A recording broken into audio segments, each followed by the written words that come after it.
আমাকে নামাও রে, আমি এখানে অসহায় ঝুলন্ত এক নারী। কেউ বলতে বলতে সুবা চোখ পড়ল সাদাতের দিকে। সাদাত রাগে চোখে তাকিয়ে আছে তার দিকে, বুকে হাত বাস করে দাঁড়িয়ে আছে সে। যা দেখে সুবা ঢোক গেল। সাদাত তার বর হলে কি হবে, তার প্রতি সুবার বিন্দুমাত্র ভয়ও কমেনি, বরং দিনকে দিন বাড়ছে। সাদাত নিজেও চায় না সুবার এই ভয়টা ভেঙে যাক। সে তো তার ভীতু বউটাকে বড্ড বেশি ভালোবাসে। সুবা মিষ্টি হাসি দিয়ে সাদাতকে বলল, আমি জানতাম আপনি আমাকে বাঁচাতে আসবেন। হিরোদের এন্ট্রি সবসময় সঠিক সময়েই হয়। সাদাত চল শক্ত করে সুবার দিকে তাকিয়েছে এক দৃষ্টিতে। সাদাত কাট কাট গলায় বলল, তুমি এত সকালে এখানে কি করছো? সুবা আগের নেই হেসে বলল, কদম পাড়তে এসেছিলাম।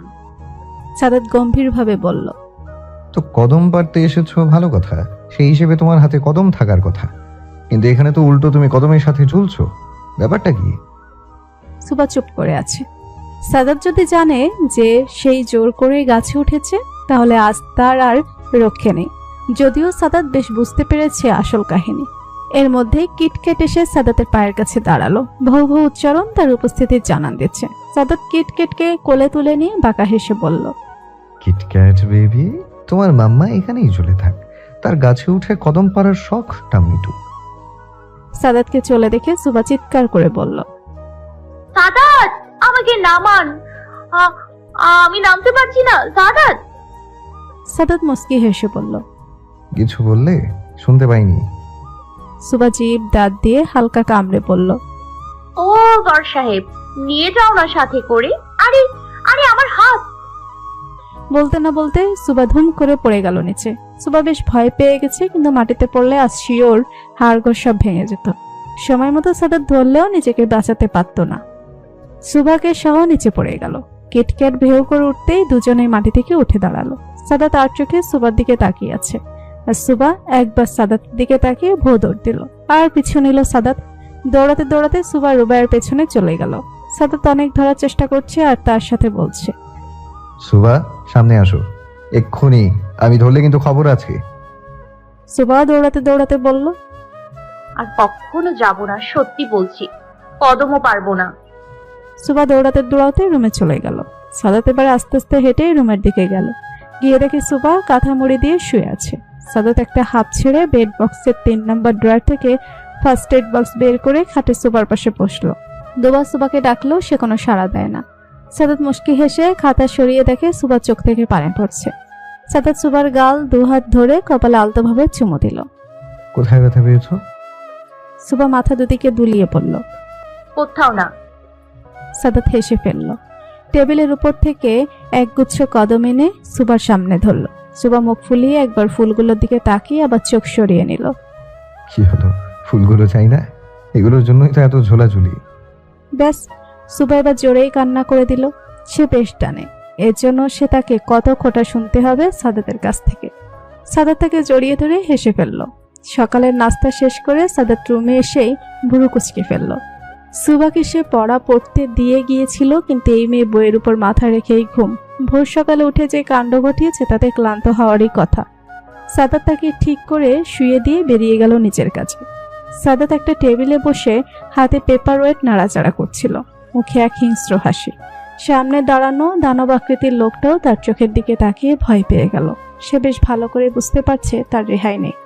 সাদাত হাতের পেপার ওয়েটটা লোকটার মুখ বরাবর মারল, সাথে সাথে দাঁত ভাঙার শব্দ শোনা গেল। আজ সকাল 9টার দিকে তুই দিকে ফলো কেন করছিলি? কি উদ্দেশ্য? ভালো চাইলে এক্ষুনি বলে দে। হঠাৎ লোকটির আর্তনাদ শোনা গেল। সাদাতের দলের এক লোক লোকটিকে পেছন থেকে চাকু মেরেই পালাতে চেয়েছিল, কিন্তু ভাগ্য তার সহায় হয়নি। সাদাতের লোকেরা তাকে ধরে ফেলেছে। সাদাত এগিয়ে আসার আগেই হাতের আংটি খুলে তার ভেতর থেকে পটাশিয়াম সায়ানাইড খেয়ে আত্মহনন করে। সাদাত একটা শ্বাস ফেলে বলল, সাব্বির, বডিটা ভালো করে চেক কর, কিন্তু সাবধানে। আর একে? আহত লোকটিকে ইশারা করে। যত দ্রুত সম্ভব হসপিটালে নিয়ে যা, লোকটা যেন বেঁচে যায়, সর্বোচ্চ চেষ্টা কর। সাদাত তার দলের লোকেদের নির্দেশনা দিয়ে বেরিয়ে পড়ে। তার এখন সবার আগে সাদিয়ার কাছে যেতে হবে, তাই রুবায়েতকে ফোন দিল। আসসালামু আলাইকুম। হ্যাঁ সাদাত, বলো। রুবায়েত ভাই, আপনি এখন কোথায়? রুবায়েত সাদাতের কথা ঠিক বুঝতে পারল না। হঠাৎ এর প্রশ্ন শুনে বেশ অবাক হলো। আমি এখন ইউনিটে আছি। কোনো জরুরি বিষয়? সাদাত স্বাভাবিকভাবেই বলল, দি কি বাসায়? আমি আপনাদের দুজনের সাথে কিছু কথা বলতে চাই, তাই। রুবায়েত বুঝতে পারলো হয়তো জরুরি কোনো বিষয়, নয়তো সাদাত এভাবে বলতো না। রুবায়েত সাদাতকে বিষয়টা সহজ করে দিয়ে বলল, সাদাত, তুমি কষ্ট করে আমাদের বাসায় চলে আসো। আমি এখনই ইউনিট থেকে বাসার উদ্দেশ্যে বের হব। সাদাত রুবায়েতের কথায় সম্মতি দিয়ে সেও চলল সাদিয়া শ্বশুর বাড়ি। সামনে ইলেকশন, আশেপাশের পরিস্থিতি বেশ ভয়াবহ। সাদাতকে সব দিক থেকে পরাস্ত করতে চায় বিরোধী দল, তাই সাদাতকে সবসময় সাবধান থাকতে হয়। সাদিয়া তার শাশুড়ির সাথে রান্নাঘরে টুকটাক কাজে সাহায্য করছে। এত করে বলল যে সে যে কাজগুলো সে করবে, কিন্তু তার শাশুড়ি কিছুতেই রাজি হলেন না। অবশেষে সাদিয়ার কথা মেনে তাকে বলল সাহায্য করতে। সাদিয়া শাশুড়ির কথা মতো তাকে সাহায্য করছে। দুজন মিলে কাজের ফাঁকে কথা ও হাসাহাসি করছে। তখনই দরজায় বেল বাজলে। সাদিয়া হাতের কাজ রেখে গেল দরজা খুলে দিতে। রুবায়েত এসেছে। তাকে এত তাড়াতাড়ি আসতে দেখে সাদিয়া অবাক হলো, তাই গেল বন্ধ করতে করতে বলল, আজ এত তাড়াতাড়ি ফিরলে যে, শরীর ঠিক আছে? রুবায়েত হালকা হাসলো। পাশের সোফায় বসে জুতো খুলতে খুলতে বলল, শরীর ঠিক আছে গো বউ, কিন্তু মন একটুও ঠিক নেই। রুবায়েত পরক্ষণে জুতো পাশে রেখে সাদিয়ার দিকে তাকিয়ে বাঁকা হেসে বলল, আছে নাকি তোমার কাছে আমার মন ভালো করার ওষুধ? সাদিয়া লজ্জা পেয়ে হেসে রান্নাঘরের দিকে ছুটল, নয়তো আরো লজ্জা দিত রুবায়েত তাকে। এই গম্ভীর লোকটাকে সাদিয়া অজান্তে প্রচন্ড রকমের ভালোবেসে ফেলেছে। সাদিয়া আর তার রুবায়েতের সম্পর্কটা বেশ এগিয়ে নিয়ে গেছে। ভালোবাসার অনুভূতিগুলো একদম শীর্ষে।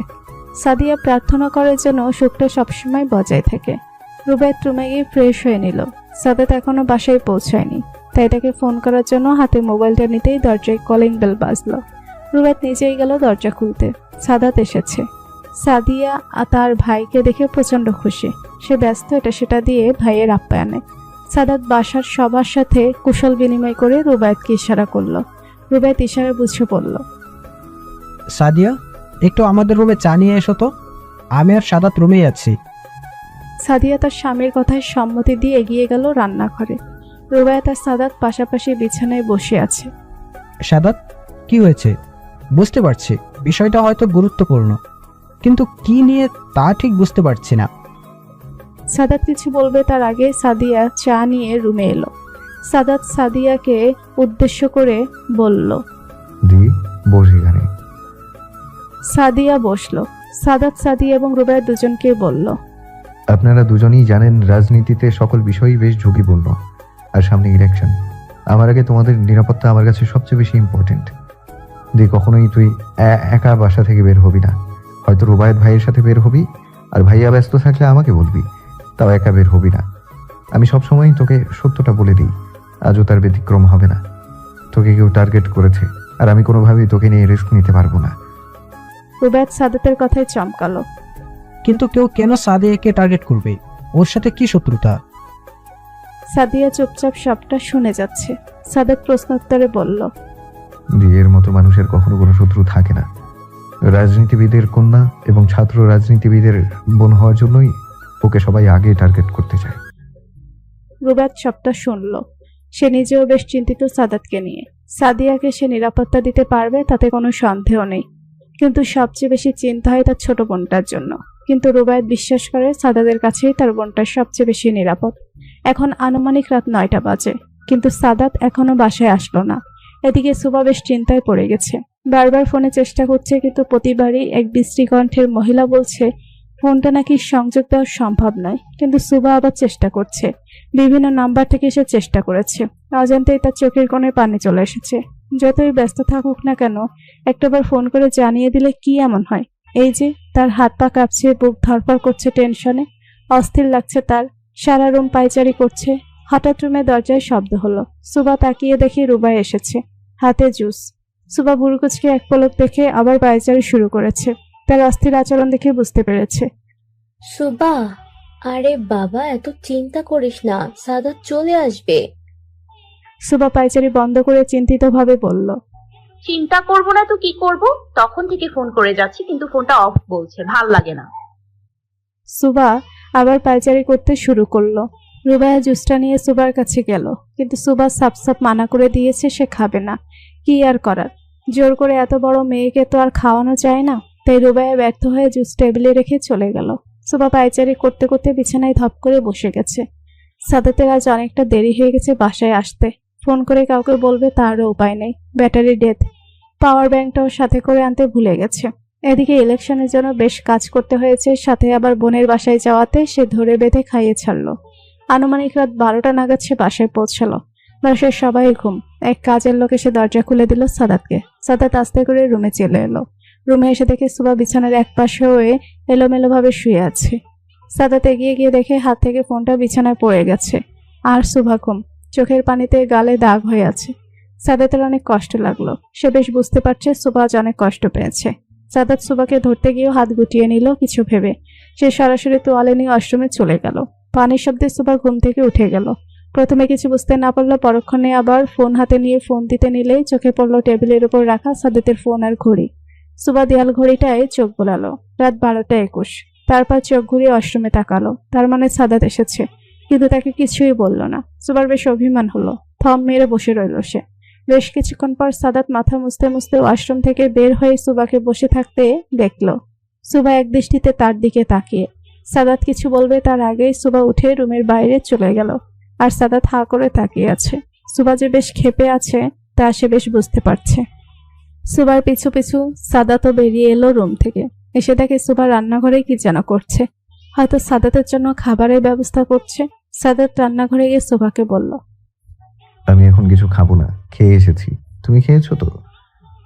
সুবা একবার সাদাতের দিকে তাকালো। তার এখন ইচ্ছে হচ্ছে সাদাতকে ধরে ঠান্ডা পানিতে চুবাইতে। রাগে তার শরীর রিরি করছে। প্লেটের খাবার ফ্রিজে ঢুকিয়ে এসে চলল রুমের দিকে। তার প্রতিটা পদক্ষেপ বলে দিচ্ছে যে সে কতটা ভয়ানক রেগে আছে। সাদাত নিজে অবাক হয়ে গেছে সুবা কেমন রাখতে দেখে।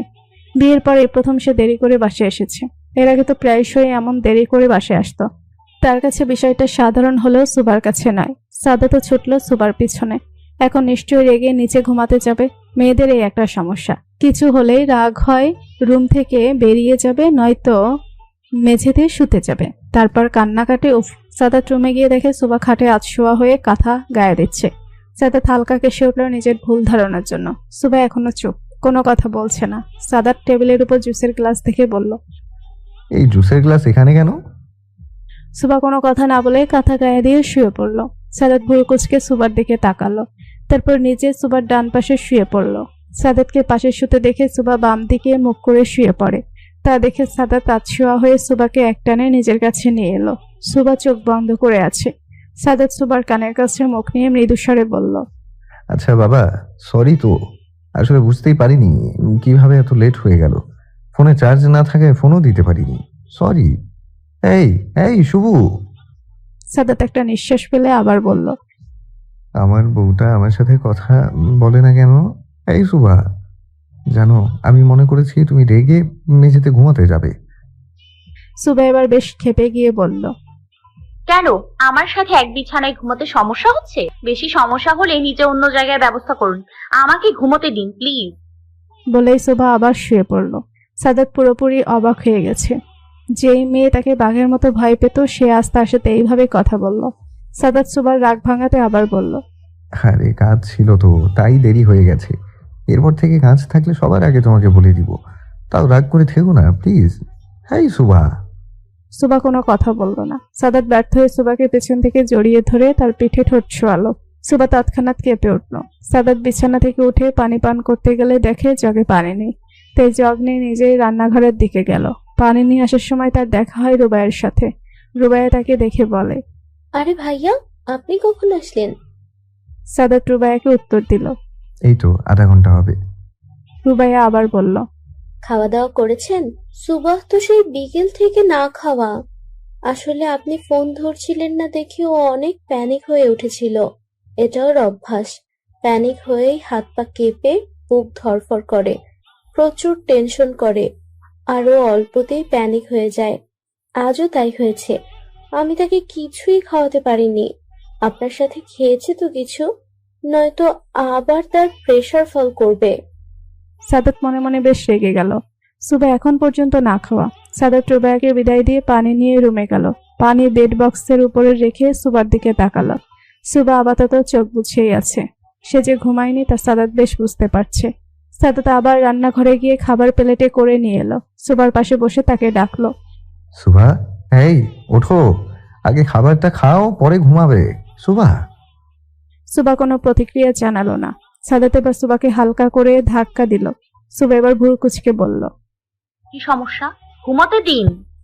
সাদাত গম্ভীর গলায় বলল। আগে খেয়ে নাও, তারপর ঘুম। ওঠো বলছি। সুবা এবার আর চোখে সাদাতের দিকে তাকাতেই দেখে সে রাগে চোখে তার দিকে তাকিয়ে আছে। সুবা ভুরু কুচকে কাঁথা মুড়ি দিয়ে দিল। সাদাত রেগে সুবার বাহু ধরে একটানে উঠিয়ে দিল। আর সুবা বিরক্তিপূর্ণ দৃষ্টি নিক্ষেপ করলো সাদাতের দিকে। সাদিয়া বিছানায় এপাশ ওপাশ করছে। তার ঘুম আসছে না। বেশ কয়েকদিন ধরেই তার এই সমস্যা হচ্ছে। পাশে রুবায়েত ঘুমিয়ে আছে। সাদিয়া রুবায়েতের দিকে ফিরে তার দিকে তাকিয়ে রইল। রুবায়েতের এক হাত সাদিয়ার পেটের উপর। রুবায়েতের দিকে তাকিয়ে সাদিয়া মুচকি হাসলো। সারাদিনের কাজের পর ক্লান্তিপূর্ণ চেহারা দেখে সাদিয়ার বেশ মায়া হয়। সাদিয়া আস্তে করে রুবায়েতের মাথায় হাত বুলিয়ে দিল। রুবায়েত আদর মাখা হাতের স্পর্শ পেয়ে সাদিয়ার আরো কাছে এগিয়ে এলো। হঠাৎ সাদিয়ার ফোন এলো। Unknown number. সাদিয়া সিদ্ধান্তহীনতায় ভুগছে যে তার কি ফোনটা তোলা উচিত। রাত 1টার সময় কে ফোন দিবে অনেক ভেবে সাদিয়া ফোনটা তুলে নিল হাতে। এর মধ্যে ফোনের আওয়াজে রুবায়েতের ঘুম ভেঙে গেল। সে ভুরু কুচকে সাদিয়ার দিকে তাকালো। সাদিয়া তাকে বলল। আননোন নাম্বার থেকে ফোন আসছে, কি করব, তুলবো? রুবায়েত উঠে বসে। সাদিয়ার ফোনটা সেই রিসিভ করলো। হ্যালো, কে বলছেন? ওপাশ থেকে কোনো আওয়াজ এলো না। রুবায়েত ফোনটা হাতে নিয়ে দেখে লাইনটা কাটেনি, কিন্তু কোনো শব্দ আসছে না। রুবায়েত বেশ কয়েকবার কথা বলল, কিন্তু কোনো আওয়াজ না পেয়ে দেখে 2 সেকেন্ড আগে কলটা কেটে গেছে। রুবায়েত সাদিয়াকে জিজ্ঞেস করলো। আগেও কি এই নাম্বার থেকে ফোন এসেছিল? সাদিয়া নাবোধক উত্তর দিল। রুবায়েত আগত নাম্বারে আবার কল দিল, কিন্তু নাম্বার বন্ধ আছে। কে ফোন দিতে পারে এত রাতে সাদিয়াকে? সুবা রাগ দেখিয়ে সাদাতকে বলল। আমি এখন কিছুই খাবো না। আপনার খিদে পেলে আপনি খান বসে বসে, আমি এখন ঘুমাবো। বলেই সুবা শুতে নিলে সাদাত তার বাহু ধরে ফেলে। সুবা বিরক্তিপূর্ণ শব্দ মুখ থেকে বের করে হাত ছাড়াতে নিলে সাদাত তাকে জোরে একটা ধমক দিয়ে বলে। কি সমস্যা তোমার? মানুষের কাজ থাকে না? সারাদিন তোমাকে নিয়ে পড়ে থাকতে আমার হবে? অন্য কোনো কাজ থাকে না? দেরি হয়েছে তো কি করব? ফোন করে জানাতে পারিনি কারণ চার্জ ছিল না। সুবা চোখে পানি এসে গেছে সাদাতের ধমক শুনে। ভয় তো সে বেশ পেয়েছে, কিন্তু তার চেয়ে বেশি পেয়েছে কষ্ট। টলমলে চোখে সুবা বলল। অন্য কারোর ফোন ছিল না? যাই হোক, আমি কখনোই আপনাকে বলিনি আমাকে নিয়ে সারাদিন থাকতে। আমার মনেও পড়ে না যে আমি আপনার সাথে কখনো সারাদিন একসাথে কাটিয়েছি। তবু আজ এই কথা শুনতে হলো। আমি বুঝতে পেরেছি, আর আপনাকে সরিও বলছি। আর ভাবতে হবে না আমার জন্য। সুবা আবার শুতে নিলেই সাদাত বিরক্ত হয়ে আবার বলল। আমার বাড়িতে থাকতে হলে আমার কথা শুনে চলতে হবে। আমি তোমাকে খাবার খেতে বলেছি, তাই তুমি খাবারটা খেয়েই ঘুমাবে। এটাই শেষ কথা। সুবা অবাক চোখে সাদাতের দিকে তাকিয়ে আছে। খুব শান্ত গলায় সে বলল। খোটা দিচ্ছেন? বলেই সুবা তার হাত থেকে প্লেট নিয়ে বিছানা থেকে নেমে নিচে বসে খাবারটা শেষ করলো। মাঝে বেশ কয়েকবার বিষম খেয়েছে, কিন্তু তাতে তার কোনো ভ্রুক্ষেপ ছিল না। যতবার সাদাত সামলে নিতে চেয়েছে, সে সাদাতের থেকে দূরে সরে গেছে। নিচে প্লেট রেখে এসে সুবা চুপচাপ ঘুমিয়ে গেছে। সাথে তার চোখের জলে ভিজেছে বালিশের কভার। সাদাতেরও মন ছিল বিষণ্ণ। সকাল থেকেই সুবার মন বেজায় ভারী। সাদাতের সাথে কথাই বলছে না। আশ্চর্যভাবে সাদাত কোনোভাবেই সুবার মান ভাঙানোর চেষ্টাও করছে না। তা থেকে সুবার অভিমানী মন যেন আরো অভিমানী হয়ে উঠল। সাদাত খুব সকালে বেরিয়ে গেল বাসা থেকে। সুবার সকালে কিছু না খেয়েই ভার্সিটির জন্য রওনা হলো। রুবাইও তাকে কিছু খাওয়াতে পারলো না। সুবাকে বাসা থেকে বের হতে দেখে ড্রাইভার কাকে এগিয়ে আসে। বৌমনি, চলো, গাড়ি রেডি, তোমার ভার্সিটি দিয়ে আসি। সুবা মুস্কি হাসি দিয়ে বলল। ধন্যবাদ কাকা, কিন্তু আমি একাই চলে যেতে পারবো। শুধু শুধু কষ্ট করতে হবে না। ড্রাইভার কাকে ইতস্তত করে বলল। কি যে বলো বৌমনি, সাদ বাবা বলি গেছে তোমাকে যেন পৌঁছাইয়া দিয়ে আসি। নয়তো বুঝোই তো, সে রাগী মানুষ। আমার চাকরির সমস্যা হয়ে যাবে না। সুবা হালকা হাসলো, কিন্তু সে হাসিতে কোনো প্রাণ ছিল না। কিছুই হবে না কাকা। আজ আমার রিক্সায় যেতে মন চাইলো, তাই আজ রিক্সা দিয়েই যাই। আমার সমস্যা হবে না। সুবাকে ড্রাইভার কাকা অনেক জোর করার পরও সুবা একাই বেরিয়ে গেল। সামনের রাস্তা থেকে রিক্সা ডেকে উঠে পড়ল সে। সুবা যেতে ড্রাইভার কাকা সাদাতকে ফোন করলো। সাদ বাবা, বৌমনি আমার কোনো কথাই শুনলো না। আমি অনেক করে কইছি, তাও একই, রিক্সা ডাইকা চলে গেল। সাদাত রেগে গেলেও চুপ থাকলো। এই মেয়ে কি তাকে শাস্তি দিবে না? সাদাত নিজের গাড়ির চাবি নিয়ে অফিস থেকে বেরিয়ে গেল। রুবায়েত ক্যান্টনমেন্ট যাবে, তাই পোশাক পরে তৈরি হচ্ছে। হঠাৎ করেই তার সিও তাকে জরুরি তলব করেছে। রুবায়েত কিছু একটা ভেবে সাদিয়াকে ডাক দিল। সাদিয়া, একটু এদিকে আসো তো। সাদিয়া রান্নাঘরে রান্না রেখে রুমে ছুটে এলো। হ্যাঁ বলো, কিছু দরকার?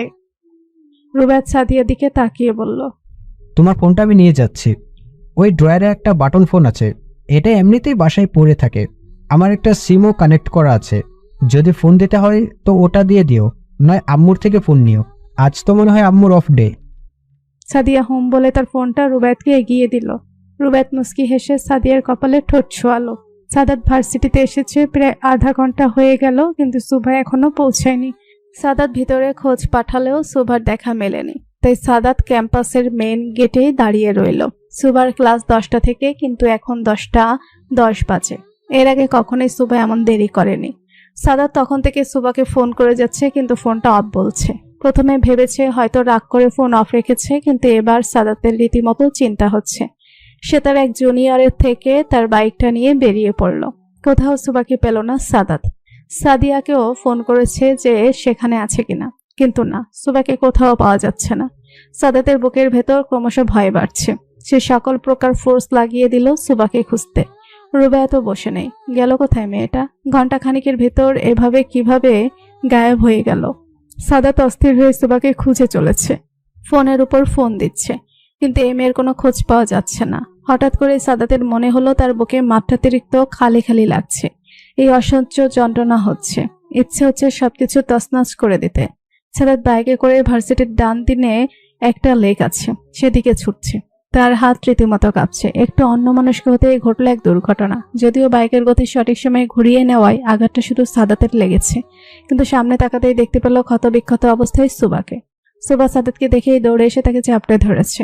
সাদাত ভয় পেয়ে গেছে সুবাকে এভাবে দেখে। সুবা সরাসরি কাঁপছে। সাদাত নিজেও সুবাকে চাপড়ে ধরল। সুবার চোখ বেয়ে পানি ঝরছে। সাদাত সুবার দুগালে হাত দিয়ে চোখের পানি মুছে দিল। তারপর অস্থির কণ্ঠে বলল, কি হয়েছে সুভা? তোমার এই অবস্থা কি করে হলো? কোথায় ছিলে তুমি? কে করেছে এই অবস্থা? বলো কিছু। হেই! সাদাত নিজেও বুঝতে পারছে না যে সে অস্থিরতার কারণে খুব ধমকের স্বরেই কথাগুলো বলে ফেলেছে। সুবা তাদের কথায় কেঁপে উঠছে। সুবার কিছু নিতে পারল না, সে সাদাতের কোলেই জ্ঞান হারিয়েছে। সাদিয়া, রুবায়েত সহ বাড়ির সবাই উপস্থিত হয়েছে হাসপাতালে। সাদাতকে বিধ্বস্ত অবস্থায় বসে থাকতে দেখে তার দিকে এগিয়ে গেল সাদিয়া। তার মনটা বেশ অস্থির। যখন থেকে শুনেছে সুবার অবস্থা, তখন থেকে আল্লাহর কাছে তার জন্য দোয়া করছে। সাদাত এক মনে কত কিছু ভেবে যাচ্ছে। কি হয়েছিল সুবার সাথে? কে নিয়ে গিয়েছিল তাকে? সাদিয়াটাকে সাদাত আর তাকে ডাক দিল, তাকালো। সাদ, চিন্তা করিস না, সুভা ঠিক হয়ে যাবে। কিন্তু কিছুতেই বুঝতে পারছি না সুভা হঠাৎ করে কিভাবে উধাও হলো, আবার ফিরেও এলো এইভাবে। এখন তো শুধু ওর নিজে এই প্রশ্নের উত্তরগুলো দিতে পারবে। সাদাত শুধু একবার সাদিয়ার দিকে তাকিয়ে মাথা নাড়ল। সাদিয়া তার ভাইয়ের পাশে বসে রইল। তার মাথাটা ঘুরছে। হাসপাতাল এমন একটা জায়গা যেখানে সুস্থ মানুষ গেলেও পরিবেশ আর হাহাকারে অসুস্থ অনুভব করে। বেশ কিছুক্ষণ পর একজন মহিলা ডাক্তার সুবার কেবিন থেকে বেরিয়ে এলেন। সে পরিবারের সকলের মাঝ থেকে শুধুমাত্র সাদাতকে ডাকলো। সাদাত এগিয়ে আসতেই তাকে বলল, প্লিজ আপনি একটু আমার কেবিনে আসুন, কিছু জরুরি কথা বলার ছিল। সাদাত যেন আরো এলোমেলো হয়ে গেল। তার অনেক ভয় লাগছে, তবুও সাহস করে এগিয়ে গেল ডাক্তারের কেবিনে। দেখুন মিস্টার সাদাত, আপনি শোভার হাজবেন্ড, তাই আপনাকেই কথাটা বলছি। শোভাকে মোলেস্ট করার চেষ্টা করা হয়েছে, যদিও তারা পুরোপুরিভাবে সফল হননি, কেননা তার জননাঙ্গলে আমরা কোনো প্রকার ক্ষতি পাইনি। কিন্তু শোভার মানসিক অবস্থা অনেকটাই খারাপ। তার জ্ঞান ফেরার পর সে ঠিক কিভাবে আচরণ করবে তা এখন বলা যাচ্ছে না, কিন্তু তার সাথে আপনাদের নর্মাল আচরণ করতে হবে, বিশেষ করে আপনাকে। সাদাত চুপচাপ সবটা শুনল। আস্তে আস্তে তার হাতের মুঠ শক্ত হয়ে এলো। সে ডাক্তারের দিকে তাকিয়ে কঠিন গলায় বলল, আমি আমার সুভাকে সুস্থ অবস্থায় দেখতে চাই, বাকিটা আমি বুঝে নেব। সাদাত ঝড়ের গতিতে কেবিন ত্যাগ করল। কাউকে কিছু না বলে হাসপাতাল থেকে বেরিয়ে গেল। সবাই সন্দেহজনকভাবে তাকিয়ে রইল তার যাওয়ার দিকে। প্রায় ঘন্টা দুয়েক পরে সাদাত সাদিয়ার ফোন পেয়ে ছুটে এলো হাসপাতালে। এসে দেখে বিধ্বস্ত অবস্থায় সুবা অস্থির আচরণ করছে। সে কাউকে সহ্য করতে পারছে না। সামনে যা পাচ্ছে তাই এর গায়ে ওর গায়ে ছুঁড়ে মারছে। হাত থেকে ক্যানুলা খুলে ফেলায় সেখান থেকে ফিনকি দিয়ে রক্ত পড়ছে, কিন্তু তাতে তার কোনো ভ্রুক্ষেপ নেই। হঠাৎ একটা কাচের স্যালাইনের বোতল হাতে ছুঁড়ে ফেলবে এমন সময় সাদাতকে দেখে থেমে যায়। সাদাত সুবার দিকে তাকিয়ে থমকে গেছে। তার সারা মুখ লাল হয়ে আছে, বাম হাত বেয়ে রক্ত ঝরছে। সাদাতকে দেখে সে বোতলটা আস্তে করে পাশের টুলে রেখে দিল। আস্তে আস্তে সাদাতের কাছে এসে তাকে জড়িয়ে ধরে কান্না শুরু করলো। এই কান্না সহ্য করার ক্ষমতা হয়তো কারোরই নেই। তার কান্নায় হাহাকার স্পষ্ট। সাদাত চুপ করে আছে। সুবার কান্নার গতি কমে আসলে সে আস্তে করে সুবার হাত ধরে তাকে বিছানায় বসিয়ে দেয়। সুবাও বাধ্য মেয়ের মতো আচরণ করছে। সাদাত চুপচাপ ডাক্তারকে ইশারা দিতে সে এসে সুবাকে চিকিৎসা দিচ্ছেন। ডাক্তারকে দেখে সুবার রাগে ফুসফুস করছে। তাকে অস্থির হতে দেখে ডাক্তার বললেন, রিল্যাক্স সুভা, আমি তোমার কোনো ক্ষতি করব না। আমি তো তোমাকে ট্রিটমেন্ট দিতে এসেছি। দেখো তো তোমার হাত থেকে কত রক্ত পড়ছে। আমি আস্তে করে তোমার হাতে ওষুধ লাগিয়ে দিব, ঠিক আছে? সুবা এক ধ্যানে সাদাতের দিকে তাকিয়ে আছে। সুবার হাত ব্যান্ডেজ করা হলে সাদাত ইশারায় রুম খালি করতে বলল। সবাই তার কথা মতো রুম খালি করে দিল। এখন রুমে শুধু সাদাত আর সুবা রয়েছে। সাদাত সুবার দিকে তাকাতেই দেখে সুবা তার দিকে তাকানো। সুবা নিঃশব্দে সাদাতের দিকে এগিয়ে একদম তার গা ঘেঁষে বসলো। সাদাতের কাঁধে তার মাথাটা এলিয়ে দিল। মিনিট খানিক পরে সাদাত সুবার গালে আলতো করে হাত রেখে তার কপালে ঠোঁট ছোঁয়ালো। মৃদু কণ্ঠে জিজ্ঞাসা করলো, কি হয়েছিল সুভা, বলবে আমাকে? সুবা চোখ বুজে কিছুক্ষণ শ্বাস নিল। সে অস্থির হয়ে পড়ছে দেখে সাদাত তাকে আশ্বস্ত করে বলল, আচ্ছা, এখন বলতে হবে না, তুমি তোমার ইচ্ছে মতো বলো। কিছুক্ষণ দুজনেই চুপ ছিল। রুমে শুধু এসির শব্দ ছিল। কিছুক্ষণ পর সাদাত তার কাঁধে থেকে তাকাতেই দেখে সুবা ঘুমিয়ে গেছে। সাদাত ভেবেছিল হয়তো তখনই কিছু জানতে পারবে, কিন্তু এখন কোনোভাবেই সুবাকে ঘুম থেকে তুলে অস্থির করা যাবে না। তাই সুবাকে আস্তে বিছানায় শুয়ে দিয়ে সে কেবিন থেকে বের হলো। সবাই তার দিকে প্রশ্নবোধক চাহনি দিল। উত্তরে সে শুধু একটা নিঃশ্বাস ছাড়লো। সাদাতকে সবাই ঘিরে ধরে প্রশ্ন করছে যে সুবা এখন কি অবস্থায় আছে, কিন্তু সাদাতের মনমরা মুখটা দেখলেই সবাই আরো বেশি উত্তেজিত হয়ে পড়ছে। সাদাত শুধু একটা কথাই বলল, সুভা ভালো নেই, তার আমাকে প্রয়োজন, খুব বেশি ভয় পেয়েছে সে। বলে হাসপাতালে রাখা চেয়ারের সারিতে গিয়ে ধপ করে বসে পড়ে। সাদিয়া গিয়ে তার ভাইয়ের পাশে বসে তার কাঁধে হাত রাখলো। সাদাত সাদিয়াকে জড়িয়ে ধরে চোখ বুঝলো। সাদিয়া সাদাতের মাথায় হাত বুলিয়ে নরম গলায় বলল, সাদ, তোকেই তো শক্ত হতে হবে। আমার ভাই তো এত ভেঙে পড়ার মানুষ না। সাদাত চোখ বন্ধ থাকা অবস্থায় কাঁপা কণ্ঠে বলল, দি, আমার ভাবতেই গা শিউরে উঠেছে, আমার ভাবতেই গা শিউরে উঠছে।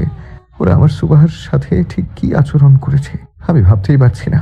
আমি একটাকেও ছাড়বো না, এখন শুধু সুভার বলার অপেক্ষা। সাদিয়া হোম বলে একটা নিঃশ্বাস ছাড়ল।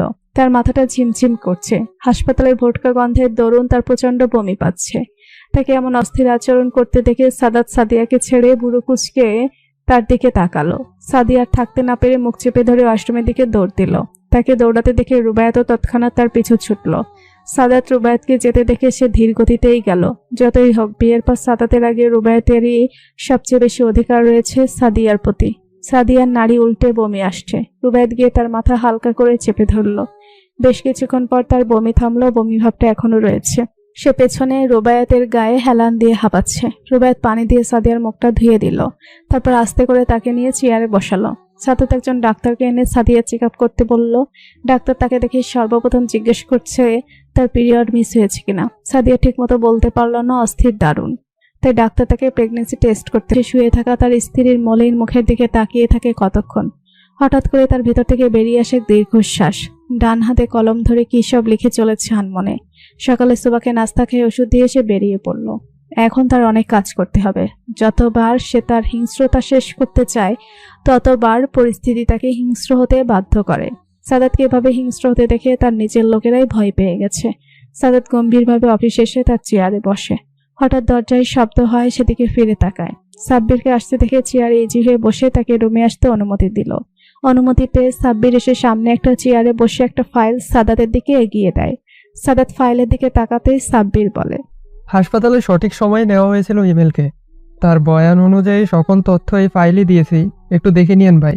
সে বিপরীত পক্ষের লোক ছিল না। তারা যার সাথে কাজ করে তাকে কখনোই দেখেনি। কেননা যতবার তারা তাদের সেই ক্রাইমগুলোর কাছে যেত, কাজ শেষ হতেই তাদের এক ধরনের ড্রাগস দেওয়া হতো, যার দরুন সেই সময়টায় তারা কোথায় ছিল, কার সাথে কথা বলছিল, সবটাই ভুলে যেত। এই ড্রাগস দেওয়ার কথা হিমেলের মেডিকেল রিপোর্ট দেখে তাকে জেরা করে যেতে পারি। আর কিছু জানলে আপনাকে জানিয়ে দিব। সাদাত অন্যদিকে তাকিয়েই বলে। হুম। সাব্বির রুম থেকে বেরিয়ে যাওয়ার জন্য উঠতেই সাদাত বলে। ড্রাইভার রহমানের কি খবর? খোঁজ পেয়েছিস তার? সাব্বির হতাশ গলায় বলল। তাকে খোঁজার সর্বোচ্চ চেষ্টা চলছে, কিন্তু কিছুতেই পাচ্ছি না। কিন্তু আমরা থেমে নেই ভাই। সাব্বির চলে যেতেই সাদাতের পিয়ন তুষার এসে বলে।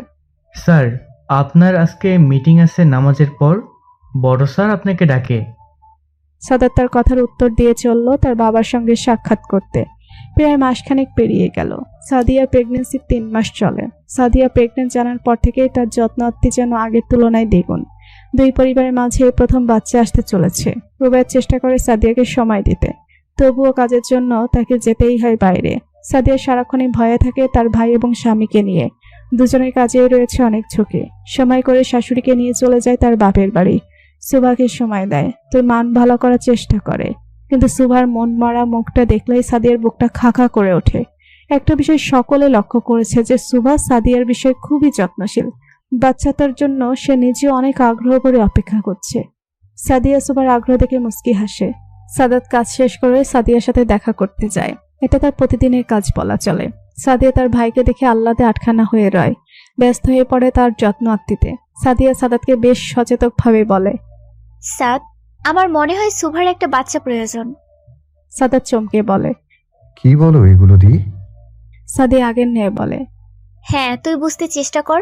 একটা বেবি আসলে সুভার মন আরো ভালো হয়ে যাবে। সারাদিন তার একা থাকা লাগে। একটা বেবি থাকলে আর ওই একাকিত্বটা অনুভব হবে না। সাদাত নিঃশ্বাস ছেড়ে বলে। দি, সোহা এখনো বাচ্চা একটা মেয়ে, আর ও কি বাচ্চা সামলাবে? ওর তো পড়াশোনাও শেষ হয়নি, আর ওর জন্য কিটক্যাট তো আছেই। আবার এখন বাচ্চার কি প্রয়োজন? সময় হলে তখন বাচ্চা নেওয়া যাবে। সাদিয়া অনেক চেয়েও তার ভাইকে বুঝতে পারলেন না। সাদাত রাতে বাসায় ফিরে দেখে সুভা গুনগুন করে গাইছে আর ঘর গজাচ্ছে। এক মুহূর্তের জন্য সাদাতের মনে হলো তাদের জীবনে কোনো সমস্যা নেই। সে আগে যেমন সুভার গুনগুনানি সারা ঘরময় বাঁচত, আজও তেমনই একদিন। সাদাত মুস্কি হাসে। সুভা তাকে দেখে এগিয়ে আসে। সুভাকে এতদিন ক্ষুণ্ণ মনে থাকতে দেখে কিটক্যাট ও চুপচাপ থাকতো, কিন্তু আজ সেও তার মায়ের পিছু পিছু রয়েছে। সুভা সাদাতের হাত ধরে তাকে খাটে বসায়, তারপর নিচে মেঝেতে বসে সাদাতের কোলে মাথা রাখলো। সুভার দেখা দেখি কিটকাট খাটের উপর উঠে সাদাতের গা ঘেঁষে মাথায় এলিয়ে দিল। এদের কাণ্ড দেখে সাদাত হালকা হাসলো। দুজনের মাথায় হাত বুলিয়ে জিজ্ঞাসা করলো। কি ব্যাপার? আজ মা বাচ্চা দুজনেই আদর খেতে চলে এসেছে। সুভা একটা শ্বাস ফেললো। সাদাতের দিকে তাকিয়ে বলল। এমনি মন চাইলো তাই। তুমি ফ্রেশ হয়ে এসো, আজ তোমাকে অনেক কিছু বলার আছে। সাদাত অবাক হয়ে সুভার দিকে চেয়ে রয়। সাদাতের দিক থেকে চোখ ঘুরিয়ে সুভা অন্যদিকে তাকিয়ে বলতে শুরু করলো।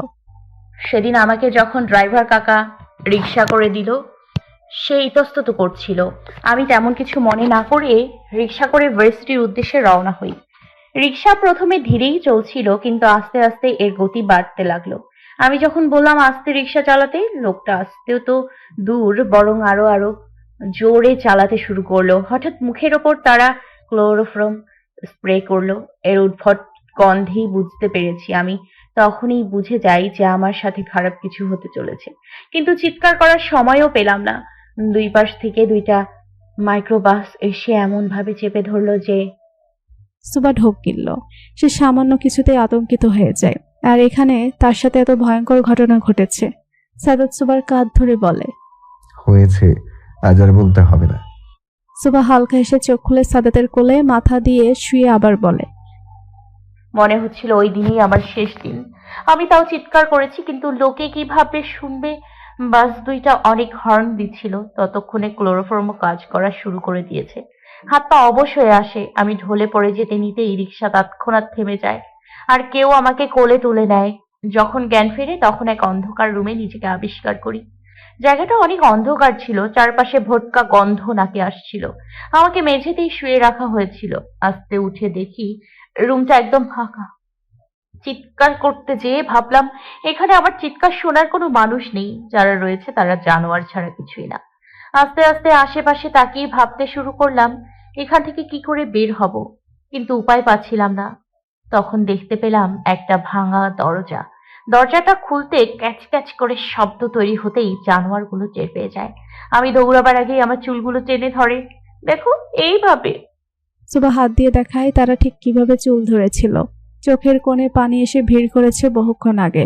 সাদাত সুবার হাত টেনে তার কাছে এনে কপালে ঠোঁট ছুঁয়ে রাখে। তার চোখ লাল হয়ে আছে। সুবা কিছুক্ষণ শব্দ করে কাঁদে। তার কান্না বেগ কিছুটা কমে এলে আবার বলে, আমার চুল ধরে টেনে মেঝেতে ফেলে দেয়। অকথ্য ভাষায় গালি দিতে থাকে। ওরা একদলে 4-5 জন হবে। আমি অনেক চেষ্টা করি, ওদের কাছে মিনতি করি, তবুও তাদের পাশার হৃদয় গলতে অক্ষম। হঠাৎ করে একটা লোক এসে আমার কোমর স্পর্শ করে, খুবই বাজে ভাবে। তার মুখ আমার গলায় ছোঁয়াতে চায়। আমি চেষ্টা করতে থাকি নিজেকে ছাড়াতে, কিন্তু সামনের লোকটা ছটফট করতে থাকে আমার কাছে আসার জন্য। ওই লোকটাই আমার চুল ধরেছিল। ওর মধ্যেই সামনে দাঁড়িয়ে থাকা একটা লোক সেই লোকটাকে উদ্দেশ্য করে বলে, কবির, টাইম বাজা। স্যারে কইছে মায়া ডারে কিছু করুন যাইব না, অক্ষত দিতে কইছে। পাশে থেকে আরেক লোক বলল, আরে কবিরের জীবনেও ওই মাইয়াগুছ হয় নাই, তাই এইভাবে দেখা এর মেশিন খারাইয়া গেছে। আমি এত বিশ্রী ভাষা নিতে পারছিলাম না। পাশে তাকাতেই দেখি একটা চেয়ারের ভাঙা অনেক অংশ পড়ে আছে। আমি আমার উপর লোকটার ঘাড়ে এক বিশ্রী কামড় বসিয়ে দিতেই লোকটি জোরে আর্তনাদ করে পাশে গড়িয়ে পড়ল। তাড়াতাড়ি উঠে গিয়ে সেই ভাঙা অংশগুলো থেকে একটা অংশ উঠিয়ে পেটাতে শুরু করলাম সামনে যাকে পাচ্ছি তাকে। পেটাতে পেটাতেই সেই দরজা দিয়ে অনেক কষ্টে বের হয়ে দৌড় দিয়েছি। আগে পিছিয়ে ডানে বামে কিচ্ছু দেখিনি, কিন্তু বের হওয়ার আগে আমি সেই কবির নামের লোকটার লজ্জাস্থানে সর্বশক্তি দিয়ে আঘাত করে এসেছি। আমার আমানত জোয়ার মতো দুঃসাহস করেছে সে। পরে দৌড়তে দৌড়তে তোমার সামনে এসে পড়েছি। সুবা সবটা বলে সাদাতের বুকে মাথা দিয়ে রাখে। সাদা তাকে জড়িয়ে ধরে মাথায় চুমু খায়। সুবা কাঁদছে। তাকে আবারও সেই দুঃস্বপ্ন তাড়া করছে।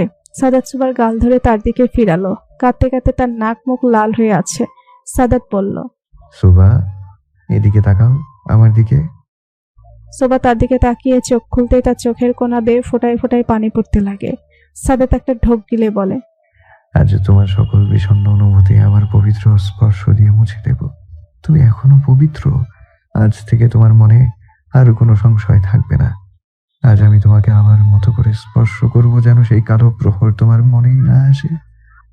সুবা লজ্জা পেল। কিটক্যাট কি বুঝলো জানা নেই। তবে সে সাদাতের দৃষ্টি পেতেই আস্তে করে রুমের বাইরে চলে গেল। সাদাত উঠে রুমের দরজা লাগিয়ে সুবার কাছে এসে তাকে কোলে তুলে ওয়াশরুমের দিকে হাঁটা দিল। সুবা লজ্জায় সাদাতের বুকে বিনা সংকোচে মুখ গুজল। এক দীর্ঘ ভালোবাসাময় রাত কাটল সুভার। এখনো সে সাদাতের বাহুডোরে আবদ্ধ। বাইরে আকাশটা মেঘাচ্ছন্ন। ঠান্ডা বাতাসে পর্দাগুলো বিনা বাধায় উড়ে চলেছে। সকালটা বড্ড স্নিগ্ধ লাগছে। সুবা উঠে বসে। গায়ের চাদরটা আরেকটু চেপে ধরে নিজের গায়ে। ডান পাশে সাদাত গভীর ঘুমে। সুবা শুনেছে যে স্বামী স্ত্রীর ডান পাশে এবং স্ত্রী স্বামীর বাম পাশে ঘুমানো সুন্নত। এতে সংসারে অশান্তি কমে। এর জন্য সুবা কখনোই সাদাতকে তার বাম পাশে শুতে দেয় না। সাদাতও আর তাকে ঘাটায়নি। সুবা হালকা এসে উঠে পড়ল। ডাইনিং টেবিলে খাবার পরিবেশন করছে রুবাইয়া। এর মধ্যে সুবার আগমন ঘটে সেখানে। সুবার ঠোঁটে এক তৃপ্তির হাসি ফুটে আছে। রুবাইয়া নিজের বোনকে দেখে হালকা হাসলো। তার বুঝতে বাকি নেই সুবার সাথে টুকটাক কথা বলতে বলতে দুবোনে হাতে হাতে কাজ করতে লাগলো। এর মাঝে এই ধাপ ধুপ করে হাজির হলো আরফান।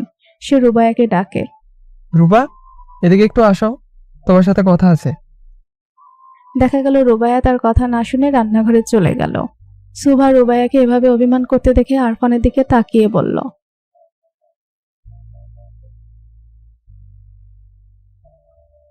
আরফান সুবার দিকে অসহায় চাহনি দিল। সুবা কিছু বুঝতে পেরে ঠেস মেরে বলল, দুই ভাই একরকম।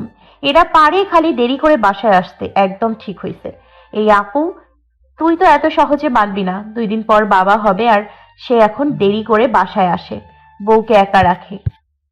আরফান অবাক চোখে তাকিয়ে থাকে। তারপর হুট করে রান্নাঘর থেকে আসা রুবাইয়াকে চাপড়ে ধরে। তার চোখে খুশির পানি। সুভা অবাক হয়ে তাকিয়ে আছে। তাহলে কি রুবাইয়া তার প্রেগনেন্সির কথা কাল আরফানকে বলেনি? এর জন্যই তো কষ্ট করে দুবনে ঘর সাজালো, সুন্দর করে কার্ড বানালো, যাতে লেখা ছিল আমি আসছি বাবা। রুবাইয়া কেঁদে ফেলল। আরফান তার বউকে কোলে তুলে নিয়ে চলল রুমের দিকে। আগে বউয়ের মান ভাঙাতে হবে। সুভা তাদের দুজনের দিকে তাকিয়ে হাসলো। রান্নাঘর থেকে কফি নিয়ে চললো স্বামী সেবা করতে। সাদাত উপু থেকে ঘুমাচ্ছিল। সুভা গিয়ে তাকে রাখলো। সাদাত, ওঠো, অনেক বেলা হয়ে গেছে। আর এই তোমার কফি। সাদাত। সাদাত উঠল তো নাই, বরং আড়মোড়া ভেঙে কোলবালিশ জড়িয়ে আবার ঘুমাতে উদ্যত হলো। সুবা কোমরে হাত দিয়ে রাগে স্বরে বলল। সাদাত ওঠো, জানো বাসায় কি কি হচ্ছে? সাদাত ঘুম ঘুম কণ্ঠে এক লজ্জাহীন কথা সুবাকে শুনিয়ে দিল। রাতে আদর আদর খেলা আর সকালে ঘুম ঘুম খেলা হচ্ছে। সুবার ইচ্ছে হলো এই সাদাতের মুখে তুলো গুজে দিতে, অসভ্য একেবারে। সুবা বেশ জোরে বলল। জি না, কদিন পর বাচ্চা নিয়ে খেলবে, তার নাস্তা তৈরি হচ্ছে। সাদাত একলাফে উঠে বলল। এই সুভা, তুমি প্রেগনেন্ট? সুবা চোখ ছোট করে ফেলল, এক অসহায় শ্বাস ফেলে বলল। জানি না, আপু আর আপনি চাচ্ছু হচ্ছেন।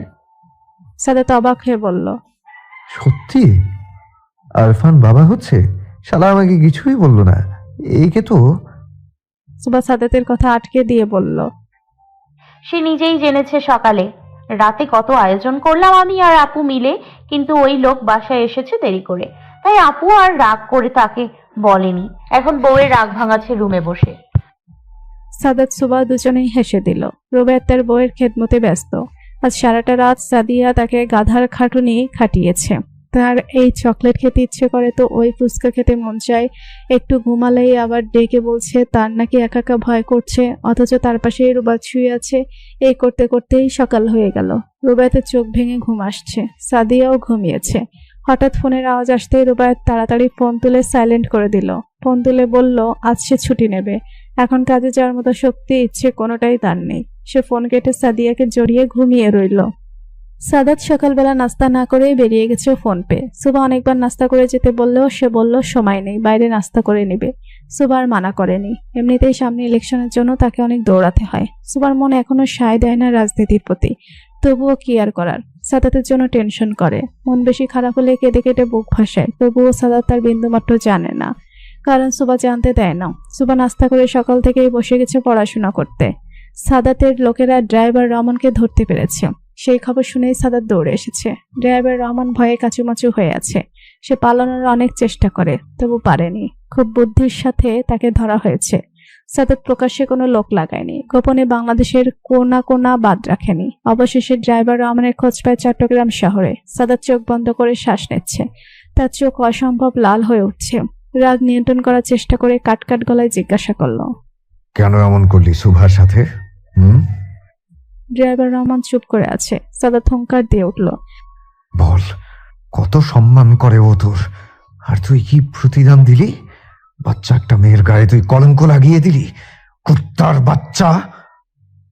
সাদাত গালি দিয়ে ঝাঁপিয়ে পড়ল ড্রাইভারের উপর। ইচ্ছে মতো পেটাচ্ছে, কিন্তু তবু একটা কথাও পেট থেকে বের করছে না সে। তাই সাদাত তুষারকে বলল।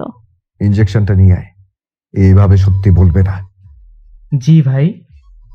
তুষার ইঞ্জেকশন এনে ড্রাইভারকে দিতে নিলে সাদাত তার হাতে ইঞ্জেকশন দিতে বলে। সাদাত সিরিঞ্জে ওষুধ নিতে নিতে বলে। আবার জিজ্ঞেস করছি, বল, তোর সাথে আমাদের কি শত্রুতা?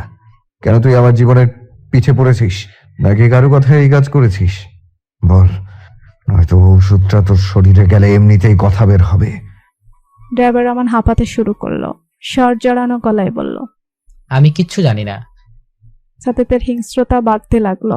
ভয়ঙ্কর হয়ে উঠেছে সে। ইঞ্জেকশনটা ড্রাইভার হাতে পুশ করে দিল সাথে সাথে। নির্দিষ্ট সময় পর ড্রাইভার রহমান ঢুলতে লাগলো। সাদাত ড্রাইভার রহমানের চোয়াল ধরে বলল। এবার বল, কে তোকে পাঠিয়েছে? কি উদ্দেশ্য তোর? ড্রাইভার রহমান ঢুলতে ঢুলতে বলল। আমাকে টাকা দিয়েছে, অনেক টাকা। শুধু সুবা মামনিকে মারতে হবে। আহ। সাদাত ড্রাইভার রহমানের ঘাড় চেপে বলল। কে টাকা দিয়েছে তোকে? সত্যি করে বল। সুভাকে মামুনিও বলিস, আবার মারতেও চাস? বল, কে তোকে পাঠিয়েছে? আস। ড্রাইভার রহমানের আর কোনো শব্দ শোনা যায়নি। সাদাত প্রথমে অবাক হয়, কিন্তু পরক্ষণেই রহমানের পালস চেক করে দেখে সে মৃত। কিন্তু সাদাত তো এমন কোনো ওষুধ দেয়নি যাতে সে মারা যাবে। কিভাবে মারা গেল? সাদাত তুষারের দিকে তাকিয়ে তাকে জিজ্ঞাসা করলো। কি ওষুধ দিয়েছিস? তুষার ওষুধটা এনে সাদাতকে দেখালো। না, ওষুধ তো ঠিকই আছে।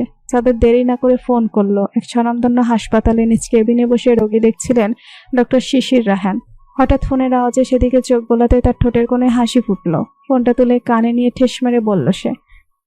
কি ব্যাপার? আজ নেতামশাই নিজ থেকে এই ডক্টরের স্মরণ করলো। সাদাত ছোট একটা শ্বাস ছেড়ে বলল। শিশির, তোর সাহায্যের প্রয়োজন, একটু আসতে পারবি? শিশির ভুরু কুঁচকে ফেলল। সাদাত নিজ থেকে তার কাছে সাহায্য চাইছে, তার মানে বিষয়টা সত্যিই গুরুত্বপূর্ণ। শিশির রহমানের লাশটাকে ভালোভাবে পর্যবেক্ষণ করে বলল। লাশটাকে আগে ফরেক্সিক ডিপার্টমেন্টে পাঠাতে হবে, তবেই বুঝতে পারবো আসলে মৃত্যুটা কিভাবে হয়েছে। আর এই ঔষধ ওর বোতলটাও ল্যাবে পাঠাতে হবে। কিন্তু সাদাত, একটা জিনিস লক্ষ্য করেছিস? সাদাত ভুরু কুঁচকে জিজ্ঞাসা করল। কি? লাশের হাত আর পায়ের দিকটা লক্ষ্য করে একদম বেগুনি রঙের হয়ে গেছে। সাদাত বেশ অবাক হয়ে বলল। হয়তো এটা মারের দাগ। শিশির মাথা নাড়িয়ে বলল। হুম, এটা মারের দাগ না। মারের দাগ সাধারণত কালচে নয় লাল হয়ে থাকে, আর এই দাগগুলো জমাট বাঁধা নয়।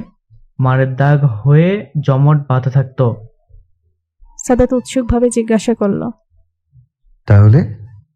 শিশির বেশ ভাবভঙ্গির ভাবে বলল। হয়তো বিষক্রিয়া। সাদাত অবাক হয়ে বলল।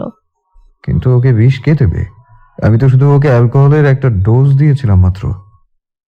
শিশির ভেবে বলল। সেটা তো এখন ফরেন্সিক রিপোর্টে বলতে পারবে। এক নাগাড়ে কান্না করে যাচ্ছে সাদিয়া। রুবাই তার পাশেই বসে তার কান্না থামানোর চেষ্টা চালিয়ে যাচ্ছে, কিন্তু সাদিয়ার কান্নার বেগ আরো বেড়েই চলেছে। রুবাই তাকে বলে। সাদিয়া, কান্না কেন করছো বউ? আরে 1 মাসের বিষয়, 30 দিনের একদিনও বেশি আমি ওখানে থাকবো না, প্রমিস। সাদিয়া কান্না জড়ানো গলায় বলল। আমাকে একা ফেলে প্লিজ যেও না, আমার বুক কাঁপছে। প্রতিনিয়ত তোমাকে হারানোর ভয়ে আমি অস্থির। প্লিজ, তোমাকে দোহাই লাগে, আমাকে এভাবে শাস্তি দিও না। আমি কিছুতেই থাকতে পারবো না তোমাকে ছাড়া। রুবায়েত দেখলো সাদিয়া বেশ আতঙ্কিত হয়ে গেছে, তার শরীর থেকে অঝরে ঘাম দিচ্ছে। তাই দেরি না করে সাদিয়াকে তার সাথে জড়িয়ে ধরে বলল। একটু শান্ত হও সাদিয়া, এই বিষয়ে আমরা পরে কথা বলবো। চুপ চুপ, একদম চুপ।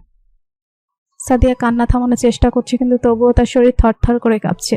প্রেগনেন্সিতে আতঙ্কিত হয়ে গেল অনেক সমস্যা দেখা দেয়, তাই সাদিয়া নিজেও শান্ত হওয়ার চেষ্টা চালাচ্ছে। এক ভাঙা দরজার ক্যাটক্যাট শব্দ কানে আসতে একদল জোয়ারি পাশ ফিরে তাকালো। সাদাতকে দেখে তারা চিনতে পারেনি। এপাশটায় অন্ধকার থাকায় তারা সাদাতের চেহারার হিংস্রতাও দেখতে পেল না। সাদাত গম্ভীর গলায় বলল।